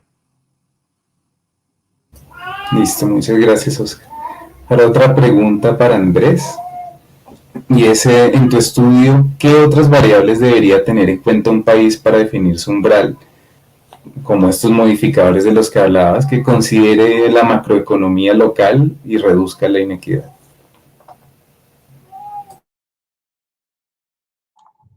Bueno, para impacto presupuestario son un poco los que comentamos, porque siempre es una relación de, bueno, qué impacto presupuestario va a tener la intervención nueva en relación con el presupuesto disponible. Yo lo presenté en base al gasto en salud del país, que eso incluye todo, ¿no? El gasto público, el gasto bolsillo, incluye absolutamente todo, pero es la única manera de poder hacer comparable el dato entre países, ¿no? Después, claro, muchos países miran, por ejemplo, el gasto solo en medicamentos, ¿no? Entonces están analizando la incorporación de ese medicamento, qué impacto tiene sobre su presupuesto de medicamentos. Es el modelo que usa Pfizer, por ejemplo, en Estados Unidos. Eso en cuanto a impacto presupuestario. Después, ¿qué otras dimensiones o criterios o modificadores? Bueno, creo que lo fuimos mencionando. Pilar también mencionó algunos para el Reino Unido. Ahí ya esos modificadores, entiendo yo, se aplican más para lo que es el criterio de costo-efectividad, ¿no? En qué casos algo que quizás no es estrictamente costo-efectivo, la sociedad podría tener interés en incorporarlo igual. Y fueron algunos de los criterios que mencionamos. Pilar también mencionó esta consulta que está haciendo NICE ahora, donde, por ejemplo, la severidad de la enfermedad podría ser un modificador. Ahora, el Reino Unido tiene como modificador todas las terapias para el final de la vida, ¿no? Aquellas intervenciones que son para enfermedades severas, que acortan la expectativa de vida y que a 2 años o menos, que pueden producir un beneficio en la sobrevida de 2 meses o más. Bueno, hasta ahora esas eran algunos modificadores que consideraba el Reino Unido y, como dijo Pilar, quizás ahora se podría ampliar a enfermedades severas. Otra cosa muy interesante es que eso está considerando NICE del impacto positivo en la equidad, ¿no? Hay intervenciones que son muy efectivas, que son costo efectivas, pero que agravan la inequidad en algunos países. Que yo típicamente, porque quizás solo las poblaciones urbanas podrían acceder y las poblaciones rurales no. Y a veces es al revés, ¿no? Hay intervenciones que reducen la inequidad. Y mi impresión es que para casi todos los países y las sociedades esa es una dimensión muy importante y estarían dispuestas las sociedades a resignar salud o a resignar eficiencia en pos de mejorar la equidad del sistema. Así que esos son algunos de esos modificadores que, bueno, que más se mencionan a nivel global. Muchas gracias, Andrés. Ahora una pregunta para Pilar. En los Patient Access Schemes que vemos en los reportes de NICE, ¿los precios finales de negociación son confidenciales entre el NICE y las compañías farmacéuticas? Vale, es una pregunta muy interesante y de hecho me da la oportunidad de puntualizar. NICE no negocia precios. Quien negocia precios es el pagador final, en este caso es NHS England o el Departamento de Sanidad. Entonces, los Patient Access Schemes son apoyados por parte de NICE de manera que nosotros lo tenemos en cuenta dentro de nuestra evaluación cuando son acordados y nosotros tenemos un comité que ayuda a evaluar la factibilidad de implementar un Patient Access Scheme dentro del Sistema Nacional de Salud. Es decir, ¿va a suponer una mayor carga administrativa para el Sistema Nacional de Salud? Este tipo de preguntas son las que considera el equipo del Patient Access Scheme, pero nosotros no consideramos si el descuento es bueno o malo, por decirlo de alguna manera, ¿no? Entonces, esos acuerdos comerciales que realiza NHS England con la industria son confidenciales, son acuerdos confidenciales y nosotros simplemente una vez se acuerdan, los tenemos en cuenta dentro del modelo económico, pues para estimar un nuevo nivel de costo-efectividad, un nuevo ratio, ¿no? Muchas gracias, Pilar. Ahora para Oscar, hablando del tablero sobre el COVID-19, ¿qué es lo que está agregando este tablero a los esfuerzos que ya existen? Por ejemplo, los tableros que ya desarrolla Johns Hopkins o que tienen The Working Data. O sea, ¿qué es lo que está agregando el IETS a esta discusión? Excelente, gracias. En este punto termina siendo algo muy importante desde una visión país y es la regionalización. En este punto podemos determinar, a diferencia de lo que presenta Johns Hopkins, otro tipo de universidades, el hecho de poder analizar los datos por municipio en los más de 1.100 municipios que tiene el país y en los 33 departamentos, incluyendo ahí a Bogotá. Entonces, eso obviamente le permite una toma de decisiones informada, por ejemplo, a secretarios, a gobernaciones en ese aspecto. Eso sería. Muchas gracias, Oscar.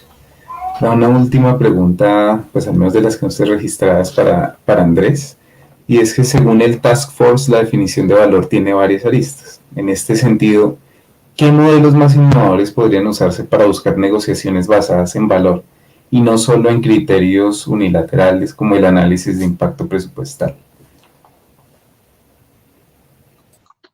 Perfecto, sí, exactamente, eso es muy importante.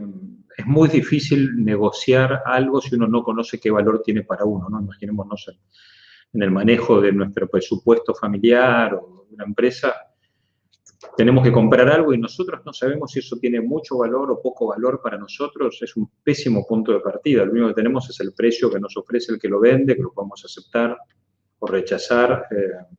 Es cierto, es imposible una negociación madura cuando uno no conoce el valor que tiene para uno. No es el valor que el productor de la tecnología dice que tiene, es el valor que tiene para el sistema de salud. Así que el primer paso es que cada sistema de salud tenga cierta definición de valor. Eso implica tener que explorar, ¿no?, los valores sociales, porque el sistema de salud es algo que construimos para la sociedad, está financiado con los impuestos, con el esfuerzo de la sociedad, así que ese valor debería reflejar las cosas que son importantes para la sociedad.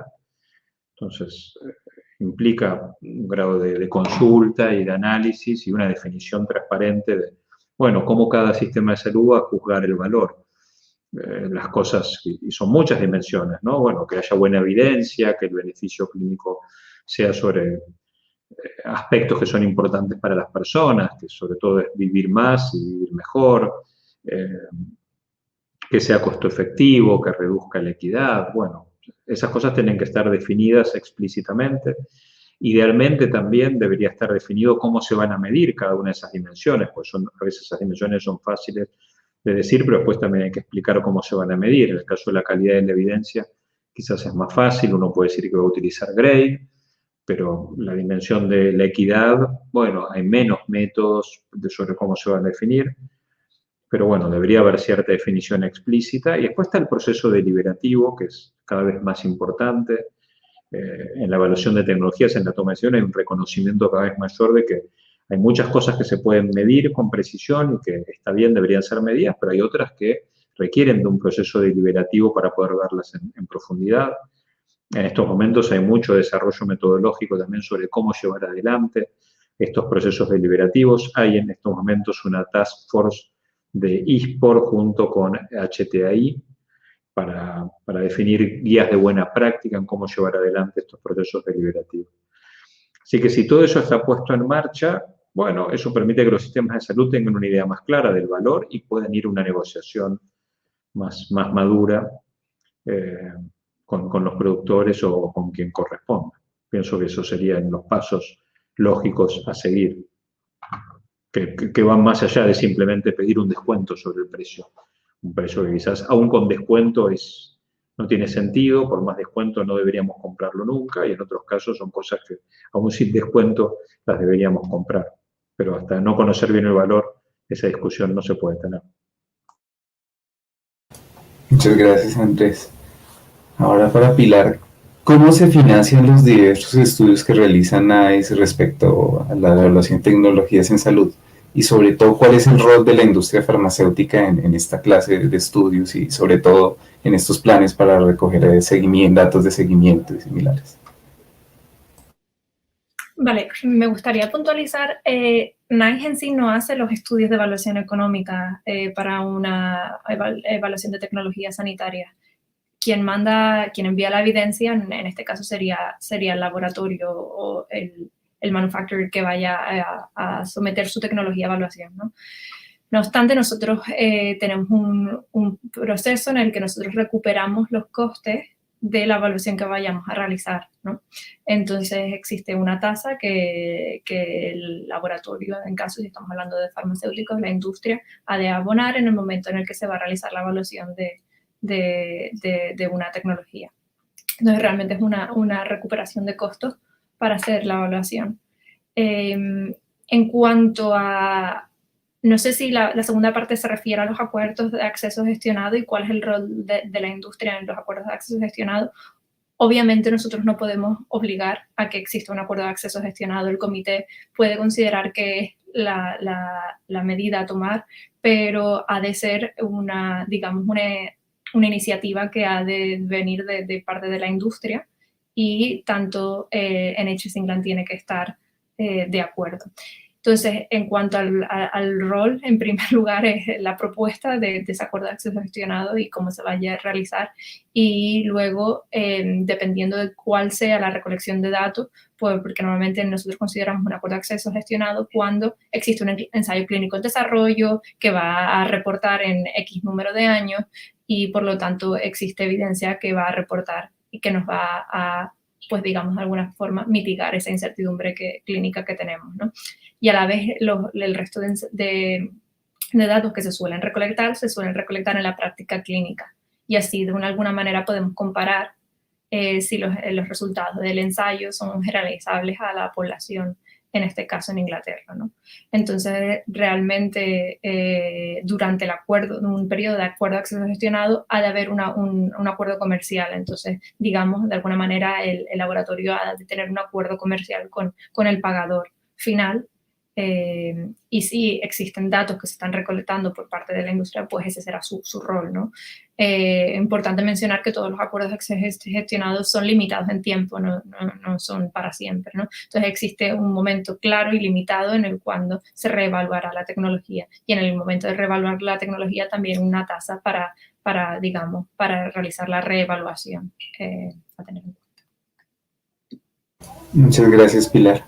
Ahora para Oscar, ¿cómo está utilizando el IETS la inteligencia artificial? Pues además de este ejemplo que nos mostrabas bibliográfico, más para el tema de evaluación de tecnologías en salud, ¿qué está haciendo el IETS en estos temas? Listo, profe, gracias. Digamos, un tema importante es reafirmarles que lo que se presentó es un paso fundamental en la ETES, que es todo lo inicial con síntesis de evidencia epidemiológica, ¿no? Todo lo referente, por ejemplo, al estudio de búsqueda de estudios clínicos, refinamiento de población, etc. Entonces, este tema de inteligencia artificial en revisiones sistemáticas o en revisiones de literatura o en la base con epistemológicos, como estamos haciendo, es fundamental y es un paso inicial para todo este tema, sea impacto presupuestal, evaluaciones económicas, análisis de costo-efectividad extendido, etc. Y adicional a eso, estamos desde este año aplicando también algunos temas iniciales de métodos de inteligencia artificial para el ciclo de vida de datos, específicamente lo que tiene que ver con estandarización, depuración y transformación de la información estructurada y no estructurada. Sería eso. Listo, muchas gracias, Oscar. Bueno, hay una última, digamos, ronda como de comentarios que hay en el chat, que es sobre el tema de la vacuna del COVID. Entonces, por ejemplo, nos dicen si la vacuna del VIH se ha demorado 40 años en éxito, pues cómo se cree, por qué se cree que va a estar próxima la vacuna, digamos, para finales de este año, principios del próximo para el COVID-19. Ya de forma muy general sobre este aspecto y viéndolo desde la perspectiva de las agencias, ¿cómo ven ustedes que puede servir la cooperación, digamos, de diferentes agencias internacionales para lograr saber si esta clase de vacunas van a ser efectivas? Hemos visto un montón ahora ya que están saliendo, pero ¿cómo van a decidir hacer los países las compras? Es una pregunta seria. Entonces, ¿hay algún espacio para la cooperación entre las agencias? No sé, Oscar, empecemos con Oscar para darle más tiempo a Andrés y a Pilar. Sí, Paul, muy concreto. También comentarles a todos que hace poco tuvimos la oportunidad de una excelente noticia y es un convenio internacional con NICE, con la doctora Pinilla y con todo el equipo de Reino Unido. Y hemos estado trabajando en temas de metodologías y actualización de guías de práctica clínica, de evaluaciones económicas, de impacto presupuestal, digamos, todo lo relacionado con el tema de ETES. Y es una cooperación internacional fundamental, sabiendo que NICE es la madre, digamos, y una de las pioneras en temas de ETES a nivel internacional.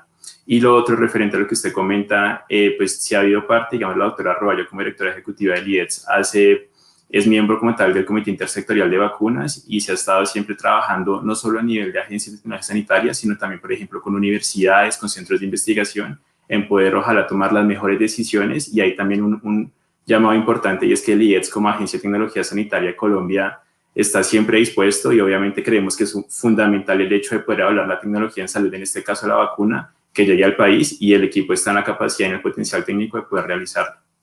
Sería eso. No sé, Pilar, ¿quieres agregar algo?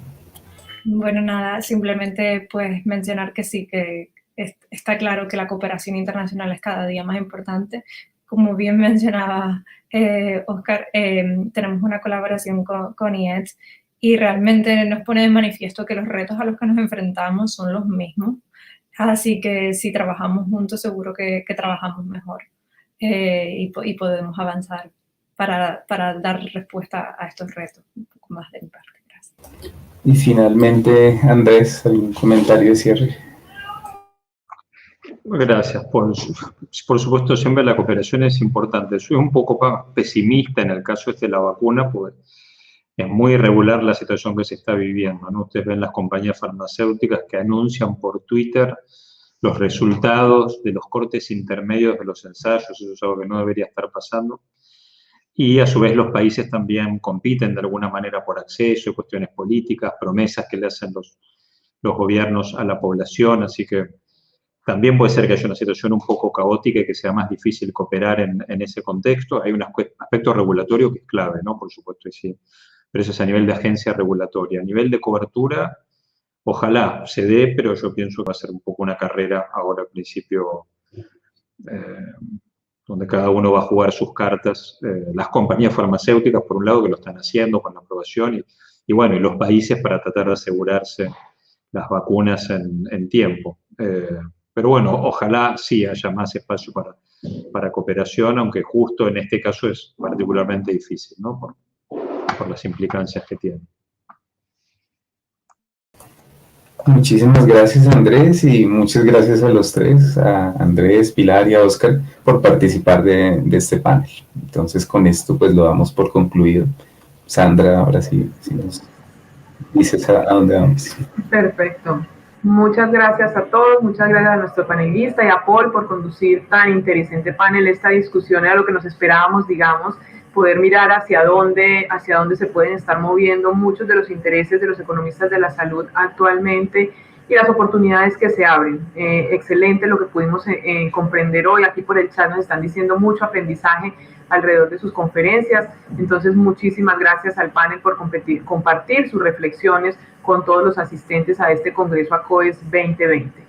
Me permito recordarles que en la página de ACOES, www.acoes.org.co, en los próximos días va a estar el acceso a los videos de las distintas conferencias que se presentaron en este Congreso. En caso de que se hayan perdido algo, van a poder acceder allí los contenidos. Varias personas nos han escrito al correo, nos han escrito por el chat que se perdieron alguna de las paralelas, por ejemplo, que no pudieron asistir a alguna. Denos un tiempecito y ya en la página de ACOES van a tener el acceso a toda esta información. Recuerden que además necesitamos algunas autorizaciones de nuestros conferencistas y panelistas y ya estamos en ese proceso para que puedan encontrar toda la información en la página de ACOES. Y les recuerdo, todavía nos queda una sesión, les recuerdo a quienes permanecen en nuestra sesión por YouTube hoy y que están interesados en obtener un certificado de asistencia, recuerden el 70% de la asistencia a nuestras actividades les daba derecho a ese certificado, pues que diligencien el link, por allí está en el chat, donde les dicen no olvides registrar tu participación aquí. ¿Ok? Entonces, ahora dando continuidad a nuestra agenda académica, tenemos a nuestro conferencista de cierre previo a la clausura de nuestro congreso.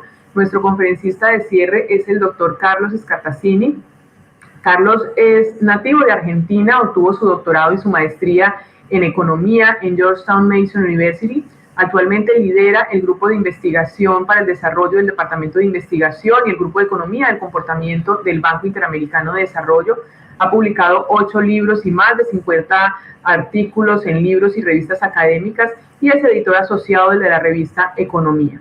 El doctor Scartazzini entonces va a ser el encargado de cerrar en esta misma motivación en la que estamos hoy sobre perspectivas y nuevas herramientas en economía de la salud y cerrará entonces desde el punto de vista académico nuestro congreso. Bienvenido, doctor Scartazzini, lo dejo con nuestro auditorio.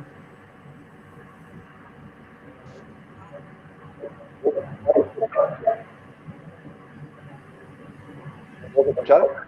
Perfecto, ahora ya lo estamos escuchando. Ah, bueno, buenísimo. Discúlpenme, pero estaba teniendo problemas de conexión. Nada, solamente saludarlos, agradecerles por la invitación. La verdad que es un placer para mí participar de este evento. Estoy seguro que todos han tenido un gratísimo momento siguiendo estos días de conferencias y de presentaciones.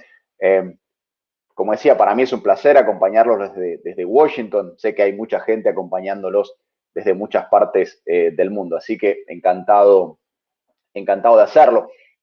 Como bien les comentaba Sandra, yo trabajo en el BID, en el Banco Interamericano de Desarrollo, en Washington, D.C., y soy el líder del Grupo de Desarrollo Económico y del Departamento de Investigación y del Grupo de Economía del Comportamiento del banco. Nada, sobre esto les quería contar lo que estamos haciendo desde nuestro grupo, más que nada pensando en temas de pandemia. Denme un segundo que voy a intentar asegurarme de que puedan ver la presentación.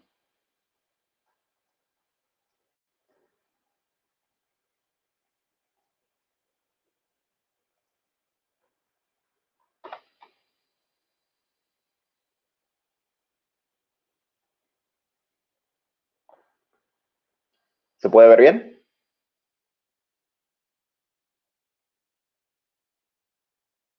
Bueno, espero que sí, espero que la puedan estar viendo. Básicamente lo que les quería contar es qué es lo que estamos haciendo desde el Grupo de Economía del Comportamiento, desde el BID, para combatir el COVID, la pandemia. En este caso, les voy a estar contando un poquito, me imagino que muchos de ustedes saben, algunos de ustedes no, un poquito qué es esto de la economía del comportamiento y cómo podemos utilizar las herramientas de la economía del comportamiento para poder ayudar en el contexto actual de la pandemia. Básicamente sabemos que lamentablemente los casos siguen subiendo. Este es el caso de Estados Unidos. Sabemos que la situación es cada día más dramática, tanto en términos de contagios como en términos de hospitalizaciones. Por suerte, digamos, la tasa de contagios a fallecimientos se mantiene relativamente baja, pero la verdad que la situación es altísima. Entonces la pregunta es cómo hacemos para disminuir la tasa de contagios. Más que nada en un contexto, como se comentaba hacia el final del panel anterior, en el contexto en el cual parecería que hay soluciones, que hay vacunas. Si algo que uno quiere es, dado que va a haber vacunas, es tratar de reducir los contagios en este momento. Sin embargo, lamentablemente sabemos que eso no ocurre. Nosotros, por ejemplo, acá en Estados Unidos, digamos, nosotros iniciamos el confinamiento, la parte más fuerte del confinamiento en esta época. O sea, yo, por ejemplo, no voy a la oficina desde el 13 de marzo, cuando la verdad había muy pocos contagios. Estábamos en una tasa de contagios de unos 1.000 contagios al día, y ahora estamos en una tasa de contagios de más de 160.000 contagios diarios, o al menos test positivos por día. Entonces, ¿qué explica mucho esto? Bueno, mucho de esto se explica en gran medida por el comportamiento que todos tenemos, ¿no? Y estos son solamente algunos ejemplos que podemos ver todos los días en los periódicos, ¿no es cierto? O sea, un futbolista muy conocido, Mohamed Salah, uno de los futbolistas más conocidos en este momento en el mundo, positivo al haber asistido a la boda de su hermano, y lo mismo ocurre a lo largo y ancho del mundo, ¿no es cierto? Fiestas, salidas, acontecimientos. Entonces la pregunta es, por un lado, ¿qué es lo que explica que esto esté ocurriendo? ¿Qué es lo que explica que haya que alguien haga una boda y eso implica que haya más de 100 invitados que se contagien directamente, y luego, por supuesto, eso lleva a muchos más contagios de manera sucesiva, ¿no es cierto? Entonces, ¿cómo podemos explicar mucho de esto? Bueno, una de las maneras es, como decía Richard Thaler, el Premio Nobel de Economía del 2017, que siempre me gusta recordar, es que al final del día el mundo es un lugar difícil, ¿no es cierto? O sea, tenemos que tomar muchísimas decisiones todos los días. Todos los días tenemos innumerables decisiones que llevar adelante, y en muchos casos las decisiones que tomamos no son las mejores. Cuando uno piensa en los modelos económicos tradicionales, asume que todos somos muy racionales, que todos, cada vez que tenemos que tomar una decisión, la pensamos mucho, la elaboramos, miramos las consecuencias, los pros y los cons. Sin embargo, en general, dada la cantidad de decisiones que tenemos que tomar en todo momento del día y en nuestra vida, claramente terminamos tomando muchísimas decisiones que no son aquellas que van a afectar nuestro bienestar de largo plazo, sino que están afectadas por la norma social, por lo que vemos, por lo que hacen otros, está afectada por nuestros sesgos, y eso es lo que les voy a estar comentando ahora. Y este es un buen ejemplo, digamos, del tipo de cosas que uno ve en la vida diaria, ¿no es cierto? Esto ve dos personas que quieren hacer ejercicio, que están yendo a un gimnasio, que están yendo a un lugar para mantenerse fit, digamos, ¿no es cierto? Con lo cual, digamos, claramente su objetivo es estar en buen estado físico, y sin embargo, cuando se ven ante la decisión de tomar unas escaleras y unas escaleras mecánicas, si bien sabemos que las escaleras son una mejor manera de mantenerse en buen estado físico, optan por tomar la escalera mecánica. Es decir, aun cuando tenemos un objetivo, aun cuando estamos en búsqueda de ese objetivo, estamos invirtiendo en ese objetivo, muchas veces las decisiones intermedias que tomamos no son las que nos llevan al objetivo, el objetivo último que queremos perseguir. En este caso, claramente, estas personas están dividiendo el hecho de hacer gimnasia, el hecho de estar en buen estado físico, a una decisión que pasa de adentro de esas puertas o afuera de esas puertas. Es decir, yo hago ejercicio dentro de esas puertas, no hago ejercicio, trato de tomar shortcuts, digamos, atajos cuando estoy fuera del ejercicio. Entonces, este es el tipo de cosas que nosotros tratamos de evitar, tratamos de mejorar a través del grupo de economía del comportamiento. Esto que están viendo es nuestro logo, que creo que ejemplifica bastante bien qué es lo que nosotros hacemos. ¿Qué significa este logo? Bueno, básicamente que todos nosotros tenemos distintas puertas por las cuales podemos transitar, distintos caminos, distintas decisiones que podemos tomar en nuestra vida, en nuestro día a día, etc. Sin embargo, hay una de esas puertas, hay uno de esos caminos que en general nos va a llevar a conseguir esos objetivos que nosotros estamos buscando. Entonces, del grupo de economía del comportamiento lo que hacemos es ponerle una luz a la puerta que es más adecuada, ponerle una puerta al camino que es mejor para conseguir el bienestar.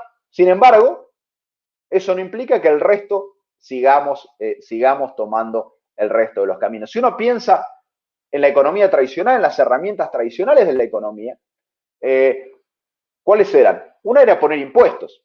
¿Okay? Es decir, si yo no quiero que alguien haga algo, por ejemplo, no quiero que alguien fume, entonces yo pongo impuestos altos, le subo el precio a los cigarrillos para disminuir la probabilidad de que la gente fume. Entonces sería como que abrir una de estas puertas sería más caro, ¿okay? Que abrir la otra. Entonces, eso es una herramienta, utilizar los impuestos, el sistema de precios para cambiar. Otra de las herramientas que utilizamos los economistas es la regulación y la gente que hace política pública. Es decir, la regulación es prohibir ciertas cosas. Entonces, otra alternativa sería prohibir estas puertas, ponerles un candado a esas puertas, con lo cual la gente solamente pueda abrir esta puerta. Bueno, lo que hacemos en la economía del comportamiento no es ni aumentar los precios ni prohibir, sino lo que hacemos es poner una luz, poner una guía para tratar que la gente tome ese camino. ¿Y por qué? Porque de nuevo, en nuestra vida diaria tenemos innumerables sesgos y uno de los sesgos, por ejemplo, muy comunes que todos tenemos es el exceso de confianza.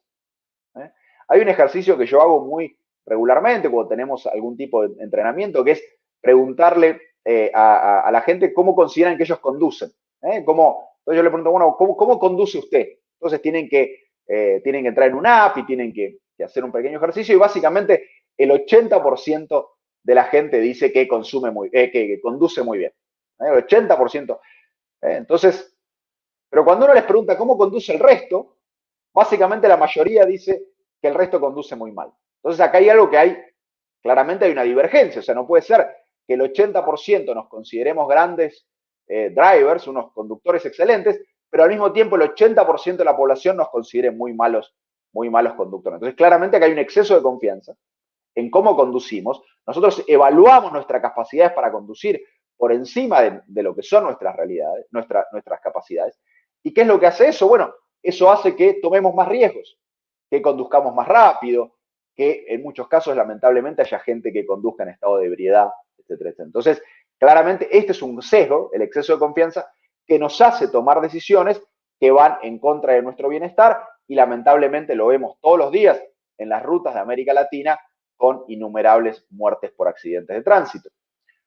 Otra de los sesgos que tenemos muy fuertes, todos nosotros, es lo que se llama la inconsistencia temporal. Es decir, cuando pensamos en el futuro, pensamos en nuestro bienestar. Entonces, por ejemplo, hay un ejercicio que también hacemos muy regularmente, que es, le decimos a la gente, mire, mañana vamos a tener un snack para que todos puedan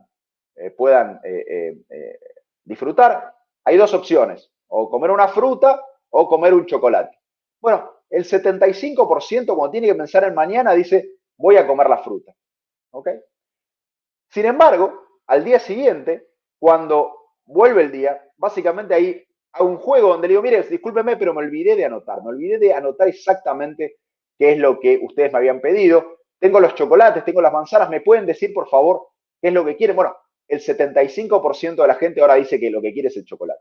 Es decir, cuando pensamos para mañana vamos a fumar menos, mañana vamos a beber menos, mañana vamos a hacer más ejercicio, mañana vamos a comer mejor, mañana vamos a ahorrar más, vamos a estudiar más, etcétera, etcétera, etcétera. Sin embargo, lamentablemente, cuando llega mañana, ese tipo de cosas no las hacemos. Entonces tenemos un problema de inconsistencia temporal y un alto descuento por el futuro. No nos preocupamos tanto por el futuro y de nuevo, ahorramos menos, cuidamos nuestra salud menos, vamos al médico menos de lo que debemos. ¿Y esto qué lleva? Bueno, el exceso de confianza y el alto descuento lleva de nuevo a este tipo de comportamientos. Lleva a que, más que nada los jóvenes, pero casi todos nosotros, ignoremos las restricciones, ignoremos muchos de los buenos comportamientos y no nos cuidemos lo suficiente en el de corona. ¿Por qué? Porque tenemos exceso de confianza, soy un hombre sano, una mujer sana, nunca me ha pasado nada, en general no me enfermo, con lo cual a mí no me va a pasar. O yo sé cuidarme bien, entonces puedo ir a una fiesta porque yo sé cuidarme y además tengo alto descuento. Bueno, si me enfermo es un problema que voy a tener mañana, pero hoy quiero ir a la fiesta, hoy quiero ir a la playa, hoy quiero pasarla bien. ¿Okay? Entonces eso hace que tomemos este tipo de comportamientos. Otro problema que tenemos es cómo manejamos la información. Lo que llamamos la heurística de la disponibilidad, es decir, hay información a la cual le damos muchísimo peso. Es muy gracioso, por ejemplo, siempre el tema de los tiburones, ¿no? Es decir, uno escucha de que hubo un ataque de un tiburón en Australia, y uno después ve en las playas de Cartagena, en Colombia, la gente preocupada, o en cualquier otra playa del mundo. Es decir, como si de golpe el hecho de que haya habido un ataque de un tiburón en Australia hubiera aumentado la probabilidad de que hubiera ataques de tiburones en todo el resto del mundo. Entonces estamos muy preocupados, todo el mundo de golpe está preocupado por los tiburones. O cuando lamentablemente hay un accidente aéreo, de nuevo, en alguna parte del mundo, y ahora de golpe todo el mundo aumenta su miedo por volar, pese a que no hay un riesgo sistémico, no es que ha aumentado el riesgo sistémico, sino que básicamente ha ocurrido una desgracia, y eso no aumenta el riesgo de volar. Sin embargo, entonces le ponemos mucho peso. ¿Por qué? Porque es muy vívido, porque hemos visto películas donde hay ataques de tiburones, hemos visto películas donde hay accidentes aeronáuticos. Sin embargo, por ejemplo, la probabilidad de morir en un accidente de tránsito es mucho más alta que morir porque uno es atacado por un tiburón o morir en un accidente aéreo. Sin embargo, a eso seguimos con nuestra vida. Y tomamos el carro, nos enteramos con un accidente, tomamos el carro y seguimos nuestra vida. Entonces, de nuevo, cómo manejamos la información depende mucho de cuán vívida, de a qué nos hace acordar, etc. Otro de nuestros biases que tenemos muy, muy fuerte, y uno de los grandes problemas es que tenemos lo que se llama la fatiga de la decisión. Cuando estamos cansados, cuando estamos estresados, tendemos a tomar peores decisiones. En el caso del COVID, estamos todos en una situación muy complicada, ¿no es cierto? Estamos cansados de estar adentro, estamos cansados de tener que cuidarnos y estar atentos a distintas posibilidades. Entonces, eso nos hace que en promedio tomemos peores decisiones. Claramente aquella gente que hace marketing, aquella gente que hace mercadotecnia, lo sabe, por eso es que ponen los chocolates y las golosinas a la salida del supermercado, que es cuando uno ya está más cansado, entonces es más probable que uno haga una compra compulsiva. Entonces, esto es un buen ejemplo de cómo cuando estamos cansados es más probable que hagamos compras compulsivas y que tomemos peores decisiones que no van con nuestra salud. Una cosa que es importante es que no solo nosotros en nuestra vida diaria lo hacemos, sino que también gente importante como puede ser un juez, o un médico. Hay una gran serie de estudios que muestran, por ejemplo, cómo las decisiones de los jueces varían a lo largo del día. Es decir, cuando están frescos, cuando recién toman el primer caso, es mucho más probable que el fallo sea a favor del defendido que a medida que pasa el día. Y están cansados, y tienen hambre, etc.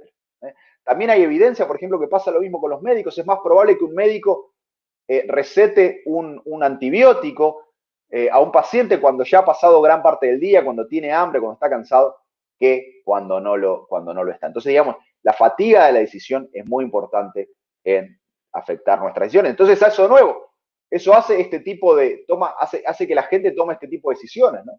Fue muy común, al menos en Estados Unidos, al inicio de la pandemia, que la gente acumulara cantidades industriales de papel higiénico. ¿Okay? Y como verán en estas imágenes, acá hay personas que han comprado papel higiénico para 4 o 5 años. ¿Okay? Y el papel higiénico estuvo agotado durante semanas y casi meses porque había desabastecimiento de papel higiénico por el acopio que había hecho la gente. Claramente eso fue una manera en la cual la gente reaccionó ante la falta de información, ante la fatiga, ante el miedo, etcétera.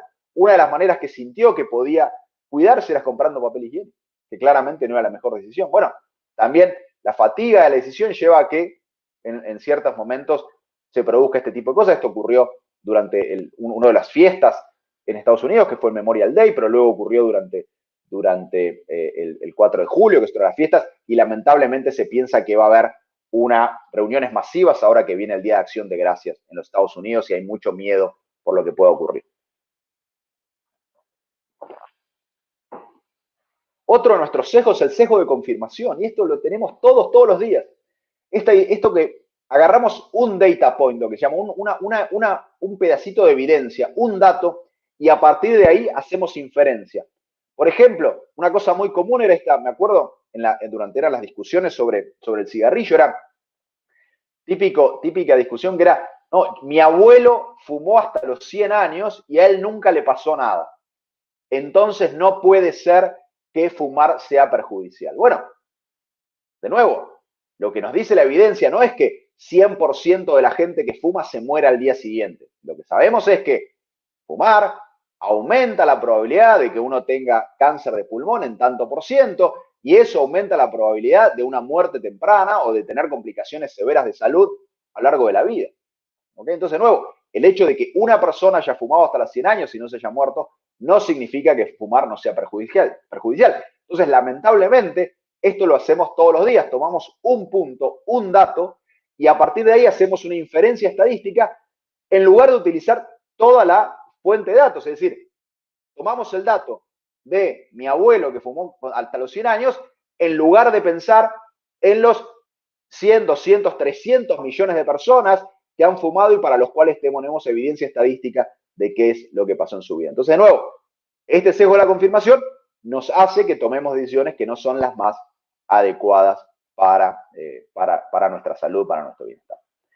Y la norma social. Somos animales sociales al final del día, es algo que nos caracteriza. Nos importa lo que dice el resto, nos importa lo que hace el resto. Entonces, las normas sociales son importantes. El tema es que muchas veces nos dejamos llevar por lo que percibimos que es la norma social y no necesariamente por la norma social. Un ejemplo típico es esta idea, por ejemplo, que se hace mucho en los campus de Estados Unidos, en las universidades, donde se le pregunta a los estudiantes cuánto alcohol consumen ellos y cuánto alcohol consumen sus amigos. Y siempre existe una excesiva sobreestimación de cuánto alcohol consumen sus amigos. Es decir, todos piensan que el resto va a más fiestas, consume más alcohol, la pasa mejor. Bueno, hoy día nos pasa a todos, ¿no es cierto? Cuando más que nada la gente que entra a Facebook y entra a Instagram, ¿no? Todos pensamos que todo el resto se la pasa comiendo en restaurantes 5 estrellas y de fiesta, etcétera.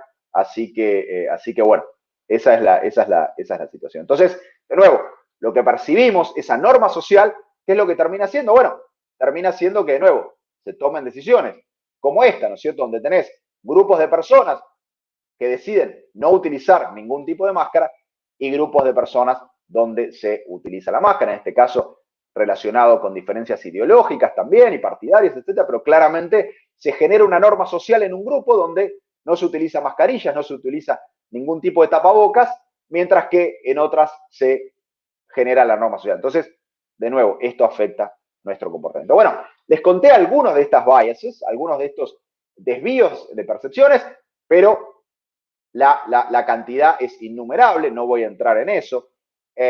Una cosa que es importante es que los errores son sistemáticos. Es decir, no es que nos equivocamos a tontas y locas, no.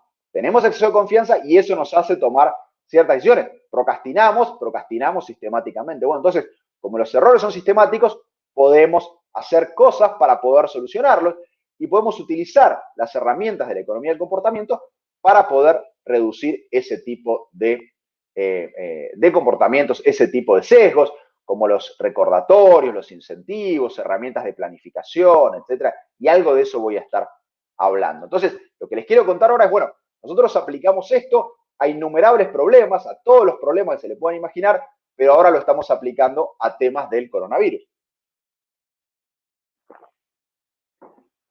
pueden acceder a nuestra página, está en construcción, estamos a punto de sacar una nueva, pero por ahora pueden acceder a nuestra página, donde van a encontrar este material, donde van a encontrar varios documentos, donde desarrollamos las herramientas para poder combatir el coronavirus utilizando las herramientas de la economía del comportamiento, donde hay infografías, donde se puede tomar material para hacer política pública o para sus empresas o donde ustedes trabajen.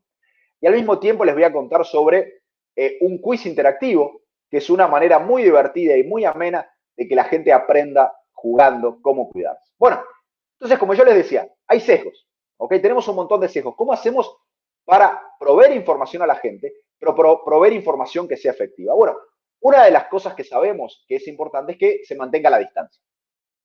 Todos sabemos que es importante que se mantenga la distancia. Sin embargo, tenemos un grave problema con esta recomendación. Tenemos un problema que, ¿cuál es?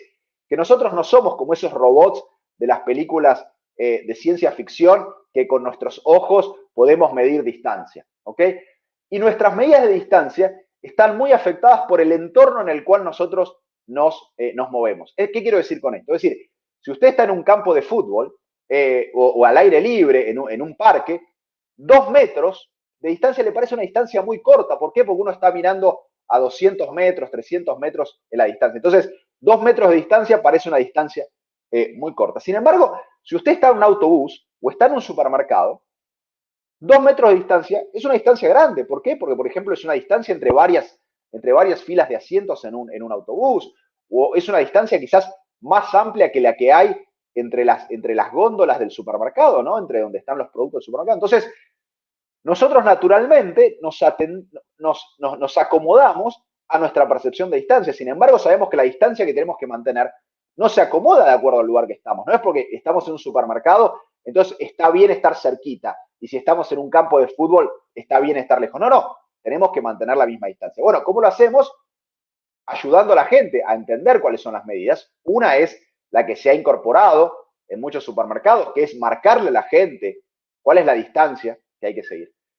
Pero otra es con heurísticas como la que hemos creado nosotros, que es dar a la gente una medida que casi todo el mundo conoce, que es una cama de distancia. Entonces, una cama de distancia es más o menos estos 6 pies, 2 metros que se recomienda. Entonces, más o menos, algo que uno conoce, uno sabe, uno ve todos los días, lo puede utilizar cuando está en cualquier reunión, en cualquier contexto, y mantener una distancia física adecuada de esa manera. Entonces, con un heurístico claro, como puede ser la distancia a una cama, eso puede ayudar. Y este es un tipo, por ejemplo, de infográficos que nosotros utilizamos para que la gente pueda aprender mejor.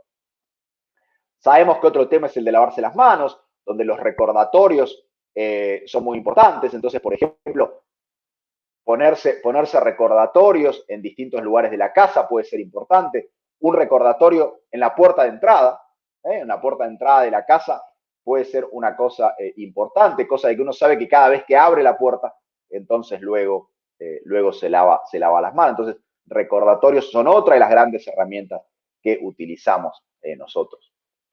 El uso de tapabocas. Sabemos que el uso de tapabocas es muy importante y sabemos que la clave del uso de tapabocas es, de nuevo, es crear la norma social. Entonces, con este tipo de infográficos lo que estamos buscando es eso, es utilizar la persuasión moral, la reciprocidad, la identidad social para que todos utilicemos el tapabocas, la mascarilla en situaciones de relacionamiento con otros. Entonces, básicamente lo que estamos tratando con estos infográficos es mostrar que si tú quieres participar, tú quieres ser parte del grupo, tienes que utilizar mascarilla. Si no la utilizas, si no usas el tapaboca, vas a quedar fuera, vas a quedar exento, digamos, de poder participar del resto de las actividades. De nuevo, tratando de persuadir moralmente. Una cosa muy importante, como les decía, son los heurísticos y la arquitectura de la decisión. Como les decía al principio, es muy difícil para nosotros tomar decisiones todo el tiempo, ¿ok?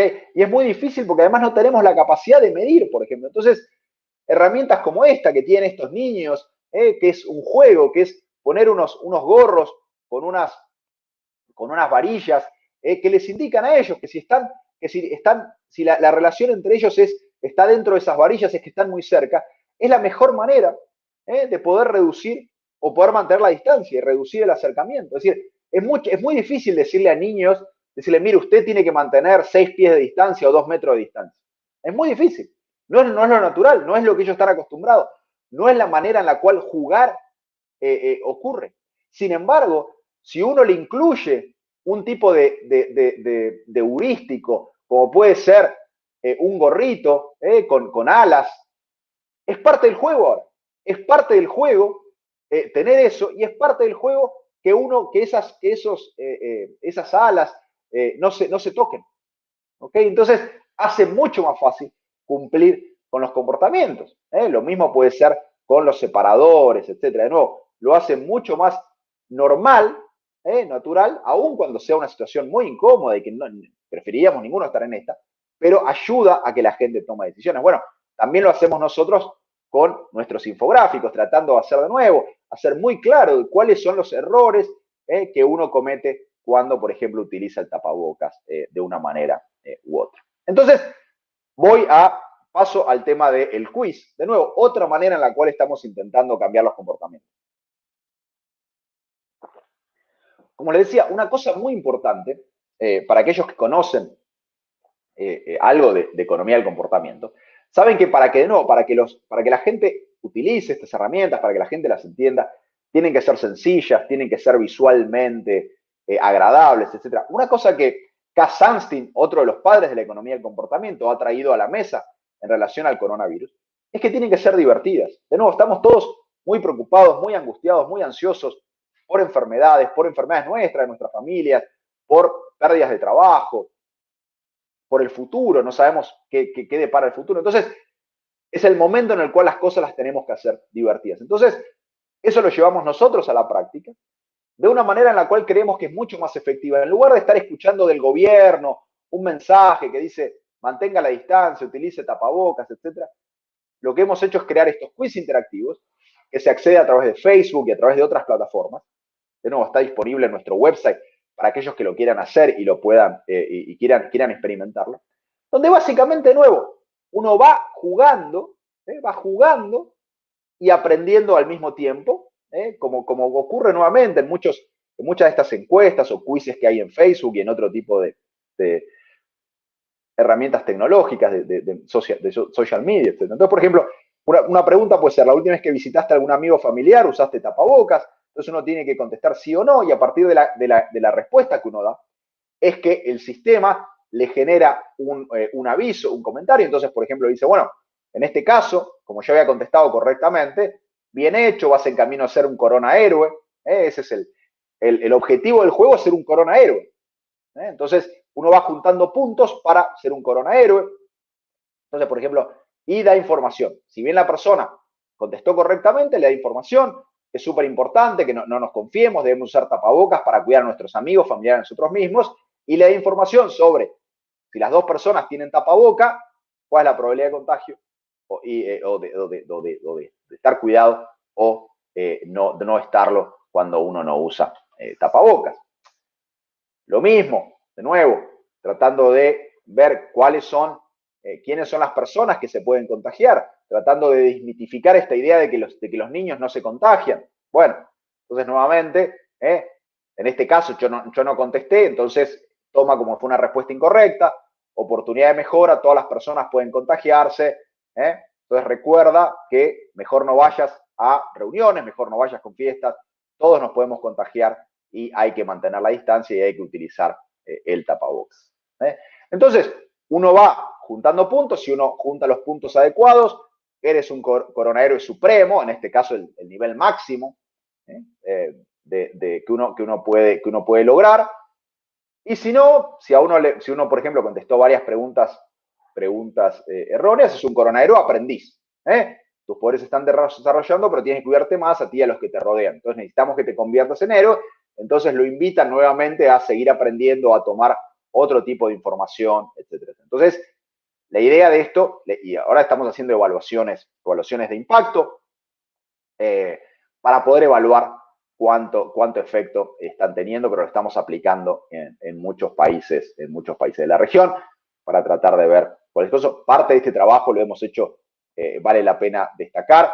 Mucho de esto también lo hemos desarrollado con Uninorte, a quienes le estamos muy agradecidos por haber confiado en nosotros, por habernos acompañado en este camino. Así que voy a dejar, la verdad que podría seguir hablando, pero prefiero escuchar a ustedes, prefiero conversar, quiero tener una charla amena. Espero que sigan todos ahí, espero que les hayan disfrutado. De nuevo, agradecerles por esta invitación, la verdad para mí es un placer poder contarles un poquito, al menos, de todo lo que estamos haciendo del Grupo de Economía del Comportamiento en muchos temas y en especial para combatir el coronavirus en este momento. Muchas gracias. Muchísimas gracias, Carlos, por tu intervención. Excelente, tenemos el chat con mucho movimiento, porque obviamente, así como usted lo decía, no todo el mundo está muy enterado del tema de economía del comportamiento, e incluso hay como una especie de confusión cuando algunos dicen, ve, pero eso lo estábamos haciendo desde nuestra área ya, ¿cómo es esto ahora que los economistas también están metidos aquí? Y yo creo que es una de las primeras observaciones interesantes en lo que tiene que ver con la economía del comportamiento, y es la posibilidad que nos está dando a los economistas de integrarnos más con otras áreas de conocimiento. Es decir, el trabajo con las áreas de salud pública, con psicología, con los comunicadores, cada vez temas como esto cada vez difuminan más los límites que hay entre las diferentes ciencias, entre las diferentes áreas de conocimiento que están abordando estos problemas. Incluso Yolanda Zapata ponía por aquí en el chat, según los afiches comunicacionales que se están utilizando como herramientas ahora con el tema del coronavirus, ¿qué diferencia tiene con lo que diseñan los salubristas con apoyo de comunicadores de salud, por ejemplo? Primero sí, o sea, estoy totalmente de acuerdo contigo, Sandra. Es decir, nosotros, los economistas, hemos traído de la psicología. O sea, la economía del comportamiento básicamente lo que busca es unir el conocimiento que desarrollaron los psicólogos. Por eso, digamos, Dan Kahneman, cuando ganó el premio Nobel en el 2002, claramente, digamos, lo ha ido por traer, ¿no es cierto?, por traer las herramientas de la psicología a estudios económicos. Así que totalmente de acuerdo, totalmente en deuda, 100% en deuda con psicólogos, con los psicólogos que han desarrollado esto. ¿Cuál es la diferencia? Bueno, no puedo opinar sobre todo lo que hay afuera, ¿no? Porque no lo conozco. Muchas de las cosas pueden ser muy parecidas si estamos utilizando las mismas herramientas. Creo que hay una de las cosas, de nuevo, con el desarrollo en la economía, y de nuevo, pero también en la psicología, esta idea de la sistematización de los sesgos, ¿ok? Y de tratar de entender cómo los sesgos afectan los incentivos de los individuos. Creo que eso es una ventaja que hemos tenido. Y la otra ventaja es que hemos traído el método científico a la mesa y somos muy cuidadosos en evaluar rigurosamente cuál es el impacto. Es decir, todo lo que hacemos, lo hacemos con evaluaciones de impacto, todo lo que hacemos, lo hacemos con muestras aleatorizadas y teniendo mucho cuidado, digamos, en estar seguros que realmente estamos teniendo el impacto que queremos. Entonces, digo, probablemente lo que están haciendo otros sea tan bueno o más que lo nuestro, pero yo puedo hablar de lo nuestro, en lo cual estamos de nuevo utilizando todas las herramientas de la psicología, estamos incorporando las herramientas de la economía en términos de incentivos, en términos de decisiones individuales, y al mismo tiempo utilizando muy fuertemente el método científico para cada cosa que hacemos, evaluarla rigurosamente y estar seguros que estamos teniendo el impacto que buscamos. Sí, y en ese marco quizá algunas de las observaciones que nos hacen aquí en el chat quizás tienen que ver con las evidencias. De pronto allí en la presentación teníamos un poco de la parte conceptual de qué es lo que hay detrás de esto que se llama ahora economía del comportamiento, cuáles son las herramientas que está utilizando el BID, que se está apropiando para lograr ahora, por ejemplo, en el marco de COVID, lograr esos cambios. Y algunas personas en el chat nos preguntan qué evidencias tienen hasta ahora. Nos decía que ya están en procesos de evaluación de algunas de las intervenciones, pero quizá podría elaborarnos un poco y darnos un poco más de información sobre esas evidencias. Sí, no, excelente. Bueno, lamentablemente no tenemos los últimos números, ¿no es cierto? O sea, no tenemos la evaluación final. Básicamente, la manera que nosotros hemos hecho esto es, hemos agarrado, por ejemplo, el quiz. Voy a hablar del quiz. Hemos tomado el quiz, hemos agarrado una población y hemos aleatorizado la utilización del quiz la utilización una herramienta muy parecida que se desarrolló en el Reino Unido, que fue muy efectiva para el H1N1 en su momento. Hay una publicación en Lancet, es la herramienta que está utilizando el Reino Unido en la actualidad para disminuir los contagios de COVID. Entonces hemos hecho un acuerdo con ellos. Entonces estamos evaluando cuál es el impacto que tiene en conocimiento y en comportamientos esa herramienta desarrollada en el Reino Unido, la herramienta que hemos desarrollado nosotros, y luego, por supuesto, tenemos un grupo de control que no ha recibido nada y los estamos siguiendo en el tiempo. Claro, lamentablemente, como ocurre con las vacunas, con cualquier otro proceso, lleva tiempo. ¿Lleva tiempo por qué? Porque uno tiene que proveerle información a la gente y luego tiene que seguirla en el tiempo, ¿no? Tiene que ver cómo cambia el comportamiento, si la gente se contagia, no se contagia. Entonces, estamos en ese proceso, esperamos tener resultados prontos. Una cosa que sí les puedo asegurar es que, por ejemplo, nosotros tenemos un curso de economía del comportamiento para policy makers, para hacedores de políticas, para funcionarios o para cualquiera que lo quiera hacer, que tiene un módulo COVID, y ahí hicimos una evaluación de impacto entre la gente que tomó el curso, quienes no lo tomaron. Bueno, la verdad que es una evaluación muy interesante, en etapas, con distintos cohortes, etcétera, etcétera, y ahí vemos un gran impacto. Es decir, vemos cómo la gente que toma el curso, la gente que que aprende sobre economía del comportamiento y cómo se pueden utilizar estas herramientas para COVID, luego la evaluamos y toma muchas mejores decisiones. Y eso, por ejemplo, lo hemos evaluado. Luego tenemos varias evaluaciones que hemos hecho respecto de normas sociales, del tema de las aplicaciones de contact tracing, estas aplicaciones que la idea es que, bueno, que a uno le avisen cuando uno estuvo en contacto con alguien de COVID. Y también, por ejemplo, tenemos evidencia de cómo afecta la norma social, de cómo afecta la confianza, etcétera, en otros que les puedo contar más después si ustedes quieren. Excelente.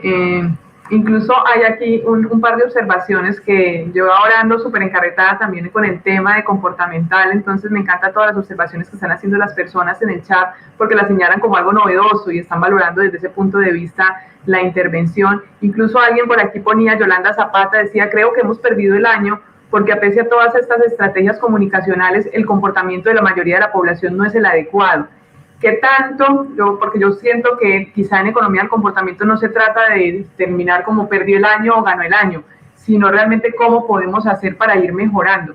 Cómo evaluar al final el resultado de esas estrategias comunicacionales que se puedan estar diseñando. Y lo voy a unir con una pregunta que está diciendo también Lina Marcela, que dice qué características debería tener una estrategia de comunicación en el contexto del COVID para que sea efectiva la adopción de medidas de autocuidado, por ejemplo. No, excelentes comentarios. Creo que hay dos temas. Creo que hay ha habido un gran, estoy generalizando, por favor, entiendan también esto, no estoy hablando de Colombia o de Perú o de Barranquilla, estoy generalizando, pero creo que ha habido un gran problema de comunicación en muchos de los países. ¿Okay? Entonces, ese es un problema, es decir, no es que ha habido una estrategia de comunicación basada en economía del comportamiento desde el día 1 y que la pudimos seguir. Ha habido muchos cambios. Y ha habido cambios en parte porque hemos ido aprendiendo. Si recuerdan, lamentablemente al inicio de la pandemia decían no utilice máscaras, no utilice tapabocas, al menos en Estados Unidos. Y luego claramente se cambió. Hubo una razón para la decisión inicial, hay una razón para ahora, pero eso genera mucho conflicto. Es decir, hoy día en Estados Unidos hay un porcentaje altísimo de la población que sigue diciendo que no hay que utilizar mascarillas, que no hay que utilizar tapabocas, porque originalmente dijeron que las mascarillas no servían, pese a que luego... Entonces digo, ha habido un problema comunicacional fuerte en ese sentido, y en muchos países lamentablemente también teñido de ideología. En muchos países ha habido esta cuestión de que por alguna razón se tiñó de ideología y se decidió que no había que cuidarse, y lamentablemente hay varios países de América Latina. En Estados Unidos es un país donde se ha ideologizado muchísimo este tema. Entonces, hay un principal problema que es ese. Y un segundo problema que va asociado a ese, que como les decía, es una de las cosas que hemos visto que es fundamental, es la norma social. Es decir, para poder cumplir, seamos sinceros, es extremadamente costoso para cualquiera de nosotros, aún cuando estemos en condiciones económicas adecuadas, quedarnos en nuestra casa por 10 meses, ¿okay? O 9 meses, es casi imposible, ¿okay? Entonces, para poder hacerlo, tienen que estar todas las condiciones, como decir, todos los astros que tienen que alinear, ¿okay? Y uno de los astros más importantes es la norma social, es decir, es muy difícil para alguien, para mí, por decir algo, quedarme en mi casa si todos mis amigos o todos mis familiares se están reuniendo, tienen fiestas, etcétera, etcétera. O sea, quedo fuera del grupo, quedo desubicado. Entonces digo, la norma social es fundamental. Y una de las cosas que hemos visto, no solo que la norma social es fundamental, sino que además la norma social es extremadamente débil.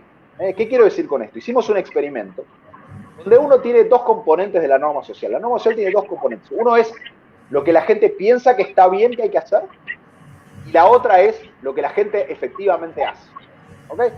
Entonces lo que hacemos en ese experimento es variar lo que la gente piensa que está bien y lo que la gente hace. Y lo que vemos es que una vez que vos mueves que tú le dices a alguien, mira, Sandra piensa que está bien que vos vayas a una fiesta, o tú le dices a alguien, Sandra ha ido a una fiesta, solamente con esa información ya la gente cambia su comportamiento y ahora es más proclive a asistir a una fiesta, por el hecho de que sabe que hay otros que lo están haciendo. Entonces, ¿qué pasa también? Cuando uno mira esos titulares de diarios, de periódicos, como yo les mostraba antes, donde futbolistas están teniendo casamientos, están teniendo fiestas, donde hay reuniones, donde hay bares abiertos, etc. Bueno, eso genera una norma social que es permisiva para que la gente se junte, etc. Y eso sin hablar de la situación económica de millones y millones y millones de familias que necesitan salir para poder trabajar y para poder comer. Es decir, también hay una cuestión de nuevo, que la situación económica y personal de cada uno hace también que muchas de las reglas no se puedan cumplir. Entonces creo que hay una combinación enorme de factores que hace que al final del día terminemos en un equilibrio donde la gente se cuida menos de lo que debería cuidarse, en muchos casos porque no tienen otra opción, en muchos casos porque la norma social va evolucionando de una manera que va en contra de cuidar. Perfecto. Aquí por acá también hay otra pregunta sobre las herramientas, básicamente, el tema de cómo aplicar esto. Usted ahorita mencionaba en su conferencia que a veces es la lucha que tenemos quienes tratamos de hacer investigación con toda esa rigurosidad y la urgencia que tiene el hacedor de política en ver los resultados. Incluso es la experiencia ahora que estamos, gracias al apoyo que tiene el BID, aquí con el proyecto de la Universidad del Norte, el apoyo con la Alcaldía de Barranquilla, y es lo que vemos, es la urgencia que tiene, por ejemplo, un hacedor de política de pronto poder implementar, porque creen que es posible desarrollar esos cambios, y el rigor científico con el que hay que hacerlo para que la recomendación sea la adecuada. ¿Qué tan rápido se puede trabajar allí? ¿Qué tantas son las oportunidades que hay para que haya esa paciencia desde el lado del hacedor de política y también esa comprensión sobre las exigencias en términos económicos, en términos científicos de la investigación que se realiza? Allí, de la experiencia que ustedes tienen, ¿cómo es ese diálogo? No, totalmente. O sea, es difícil. En el caso de COVID es difícil hasta en situaciones no tan comprometidas. Nos pasa todo el tiempo, ¿no es cierto? Que cuando uno, por ejemplo, hacemos experimentos, voy a cambiar de tema, experimentos relacionados con evasión impositiva, ¿ok? De nuevo, y lo hacemos en una muestra pequeña. Bueno, el hacedor de política, el director, digamos, de la EDIAN, en el caso de Colombia, equivalente, quieren saber los resultados hoy porque quieren escalar esto a toda la población, ¿no es cierto? Si pueden recaudar en este grupito, quiero recaudar en todos. Bueno, con el caso de COVID pasa lo mismo. Creo que en este caso, en el caso de COVID se pueden seguir dos rutas que son un poquito paralelas. Es decir, lo que hemos estado haciendo nosotros hay una primera etapa de experimentación, hay una primera etapa donde no se universaliza este tipo de herramientas, sino que se mantiene grupos de control y de tratamiento. Pero entendiendo las urgencias y entendiendo que estas herramientas que estamos utilizando cumplen con todos los requisitos de los comités de éticas, con lo cual sabemos que no le vamos a estar haciendo ningún mal a nadie, digamos, ¿no? O sea, que no vamos a estar poniendo la vida de nadie en riesgo, pues sabiendo que sigue las mejores prácticas, También entendemos que una vez que hemos recogido los datos, este tipo de herramientas se pueden universalizar, ¿okay? Esperando que tengan los resultados adecuados, pero mientras tanto se pueden ir, si no hay otras alternativas mejores, no es que estamos comparando dos alternativas, sino que es esto o nada, bueno, se pueden empezar a avanzar. Y una de las cosas, por ejemplo, que hemos hecho es esto, es poner el quiz, este quiz interactivo ahora está en el dominio universal y cualquiera puede tomarlo, cualquiera puede utilizarlo. Creemos que es importante, digamos, ¿no? Que es importante que esté ahí. En el peor de los casos, el impacto va a ser chiquito, en el mejor de los casos, el impacto va a ser grande, así que creo que esa es una manera de ir manejando los distintos tiempos y las necesidades, ¿no? Sí, definitivamente. Acá en la costa, por acá donde estamos nosotros, dicen hay que tener unos mangos bajitos, tener algo que se alcance primero antes de poder llegar a la copa del árbol y quizá tener otros resultados que serían los escalables en ese contexto. Herbert Darío por aquí pregunta una herramienta específica, y es qué herramientas pueden realizarse para contrarrestar el exceso de confianza específicamente en esta coyuntura del COVID-19, aportando pues en la experiencia que ustedes tienen. Esa pregunta me la hago yo también, pero no, es muy interesante, ¿no? Justo estoy escribiendo una cantidad innumerable de papers. Uno de los que estoy describiendo tiene que ver con el tema del exceso de confianza y las armas de fuego, ¿ok? Discúlpenme que me voy un poquito fuera de COVID, pero es importante. Básicamente lo que nosotros encontramos en este paper es que aquella gente que tiene exceso de confianza es aquella gente que piensa que en una situación estaría dispuesto a agarrar un arma y defenderse y utilizar arma, y si tuviera un arma, todas las cosas. Entonces, ¿eso qué genera? Genera que la gente que tiene exceso de confianza sea más proclive a permitir y a utilizar armas de fuego, y al mismo tiempo, como tiene exceso de confianza, es la gente que es más proclive a utilizarla de una manera que no es segura. Entonces, estamos trabajando justo en este caso, bueno, ¿cómo hacemos para reducir ese exceso de confianza? La verdad que es uno de los sesgos más difíciles de contrarrestar. Dan Kahneman, ese premio Nobel de Economía, dice, si hubiera un sesgo que si a mí me diera una varita mágica y me permitieran eliminar un sesgo, el primero que eliminaría es el exceso de confianza. ¿Ok? Es el sesgo que es más perjudicial para la población. Lamentablemente no hay tantos estudios. Una de las maneras de reducir el sesgo de confianza es proveer feedback. ¿Ok? Proveer feedback continuo. Es decir, por ejemplo, uno le hace un test a una persona y le provee feedback de cómo le fue en el test a esa persona. Y eso tiende a ser una buena herramienta para que la gente reduzca su confianza. Otra manera, y hay una manera de dar feedback. Uno está haciendo un test a través del test, o sea, es decir, por ejemplo, uno le da un pre-test, ¿okay? A la persona, le da los resultados y luego hace que la gente tome el resto del test. Esa es una manera. Otra manera, por ejemplo, que es muy interesante es ahora con temas de realidad virtual, etcétera. Es decir, por ejemplo, cuando la gente dice que piensa que puede conducir un carro habiendo bebido una cerveza, 2 cervezas o lo que sea, entonces después a la gente se las ponen estas máquinas de realidad virtual y se las hace conducir y les muestra cómo cambia, cómo conducen antes y después de haber bebido. Entonces, hay maneras, digamos, de mostrarles a la gente. Y otra manera, que no estoy seguro cuán aplicable sea este tema, pero es muy importante, es darle a la gente tiempo antes de que tome una decisión. ¿Entendés? Es decir, es como que, por decir algo, que también se hace por ejemplo, con el tema de conducir ebrio, que es que la gente no tenga acceso a su llave de su coche. Entonces tenga que pedirla. Entonces es como que hacerle más costosa la decisión es importante. En el caso de las armas de fuego, por ejemplo, tratar de reducir, aumentar el tiempo entre que una persona desea comprar un arma y que pueda acceder al arma, también es otra manera. Bueno, en el caso de COVID, bueno, es más difícil, pero habría que ver cómo uno hace para aumentar el tiempo entre que la gente puede tomar una decisión y que la gente realmente ejecuta esa decisión, porque eso nos permite quiero pensar un poquito más, razonar un poquito más sobre la decisión que vamos a tomar, y eso a veces sirve para disminuir el sesgo. Por acá, Nicole Jiménez preguntaba sobre su opinión alrededor de lo que se llama el mercadeo social. Estas ideas parecen estar muy en conjunción con lo que se llama el mercadeo social. Pregunta por cuál sería, qué opinión le merece esa perspectiva. La verdad que no tengo grandes, no puedo opinar sobre mercadeo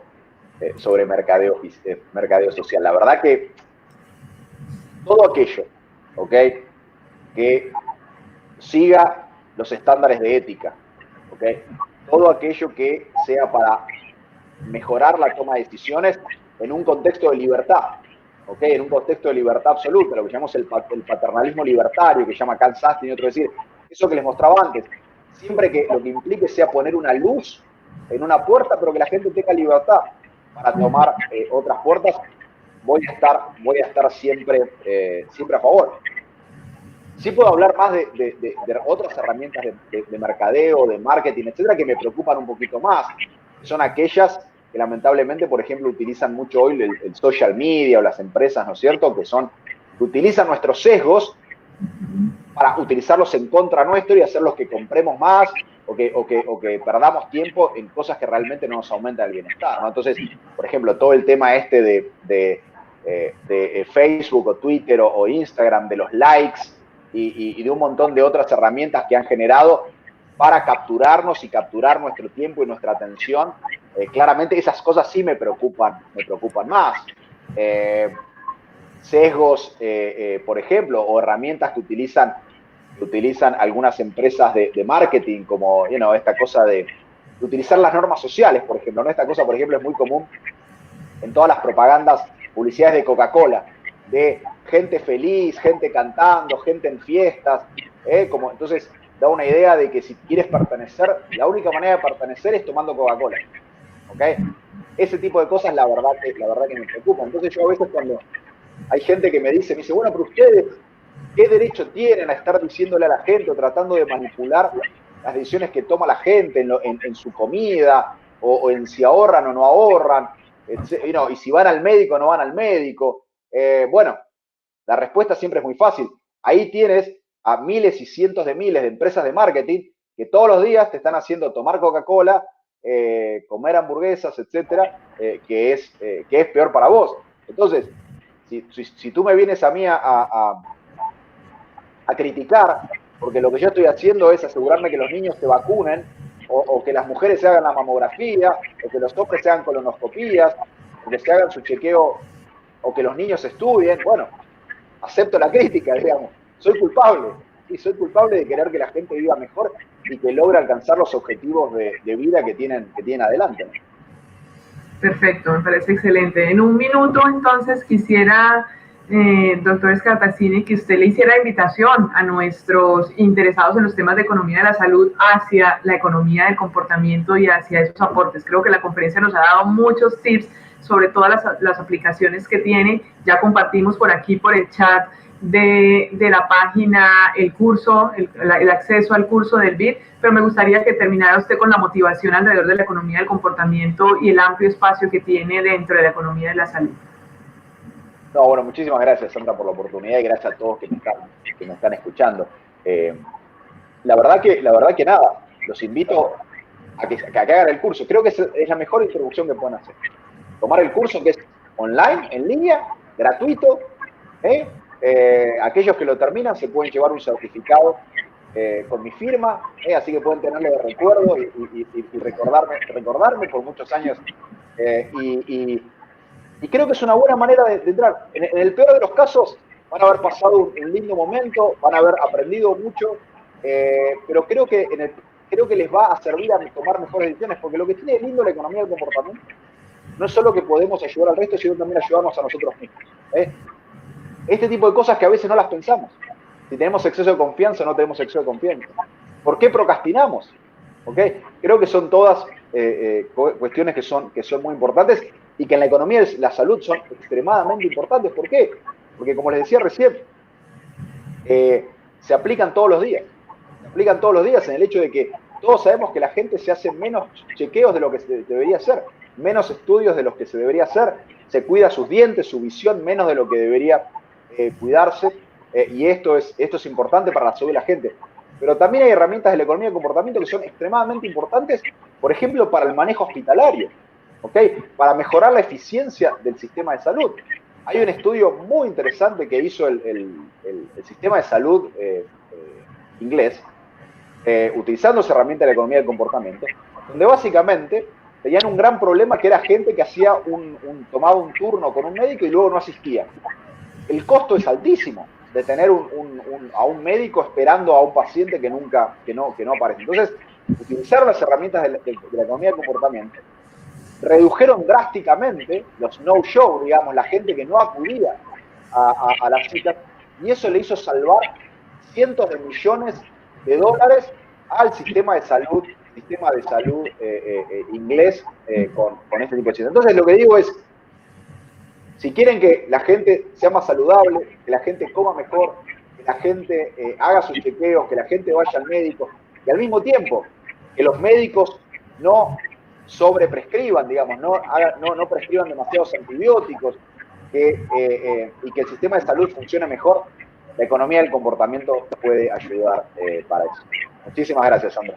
Excelente. Muchísimas gracias, doctor Scartazzini, por haber aceptado esta invitación, y creo que no pudimos haber tenido una mejor conferencia para motivar y cerrar nuestro congreso. Muchísimas gracias. Ok, con esta interesante conferencia cerramos nuestra agenda académica del Congreso ACOES 2020 y vamos a proceder a la clausura. Quiero tomarme unos minutos antes de las palabras del presidente de ACOES para dar las gracias primero a ACOES por haberme confiado este reto en la coyuntura actual en la que competimos con múltiples actividades de todo tipo que simultáneamente se vienen desarrollando en diferentes plataformas, y haber confiado en la Universidad del Norte y en mí para presidir este congreso. Agradezco a todos los excelentes académicos, investigadores y hacedores de política que aceptaron nuestra invitación a este congreso. Para mí, como presidenta del congreso de este año, ha sido un placer poder liderar la actividad y el haber podido vivenciar la positiva respuesta que tuvimos, no solo de nuestros panelistas, especialistas, sino también de quienes enviaron sus trabajos para ser presentados en las sesiones de ponencias y en las de póster, así como la excelente respuesta de quienes se han conectado día a día, todas estas mañanas, a las diferentes actividades que organizamos. Contamos con casi 750 personas que se inscribieron y conectaron en nuestras diferentes jornadas. En total, se presentaron en estos 4 días casi 45 trabajos de investigación en sus diferentes modalidades, que nos muestran realmente el espacio fértil que tiene la economía de la salud en nuestra coyuntura actual, en nuestro país y en el mundo. Tuvimos ponentes que aplicaron con sus trabajos desde Brasil, México, Argentina, y se han logrado conectar asistentes de casi toda América Latina, además de asistentes desde Estados Unidos y el Reino Unido. A la fecha, los videos de transmisión por YouTube han contado con más de 3.500 reproducciones, lo cual también nos indica los puntos a favor que esta virtualidad nos trajo al facilitar que todos nos pudiéramos conectar durante esta semana, aún estando separados geográficamente e incluso por nuestras zonas horarias. De manera muy especial, quiero agradecer a Ana Osorio de la Universidad Javeriana de Cali, a John Freddy Ariza de la Universidad del Tolima, a Joana Vázquez de la Universidad Nacional de Colombia, sede de Medellín, a Sergio Prada de Fundación Valle del Ile, quienes hicieron parte de nuestro comité académico. También agradezco por parte de la Universidad del Norte a Manuel Duncan, a Adán López del Departamento de Economía y a Ricardo Vitorino, asistente técnico de la universidad, que nos han permitido, junto con la Oficina de Comunicaciones de la Universidad del Norte, todo el soporte que nos ha permitido llegar a ustedes con 2 plataformas de manera simultánea. También, obviamente, le agradezco al Grupo de Economía de la Salud GES de la Universidad de Antioquia, especialmente a Carolina Moreno y a Lina Casas, porque nos han apoyado infinitamente durante toda la fase de preparación y ahora en esta semana de intenso trabajo. Al periódico El Pulso, que siempre se vincula al Congreso ACOES y nos apoya con la difusión de las actividades, muchísimas gracias por haber confiado también este año en el Congreso. Por último, agradezco a todas las personas que se conectaron y activamente participaron con sus intervenciones y observaciones para retroalimentar nuestro Congreso y nos ha permitido llegar con mucho ánimo a esta clausura de nuestro Congreso ACOES. Espero que nos veamos pronto y cierro entonces dándole la palabra a Jairo Humberto Restrepo, presidente de ACOES.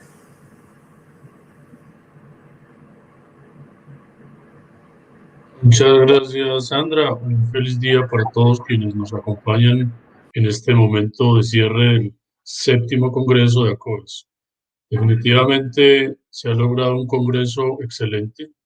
Felicito a Sandra y le doy un sincero agradecimiento por toda la dedicación y de paso el equipo de la Universidad del Norte en la parte técnica, pero también académica y todo el apoyo institucional que revelaba el rector cuando hizo la instalación.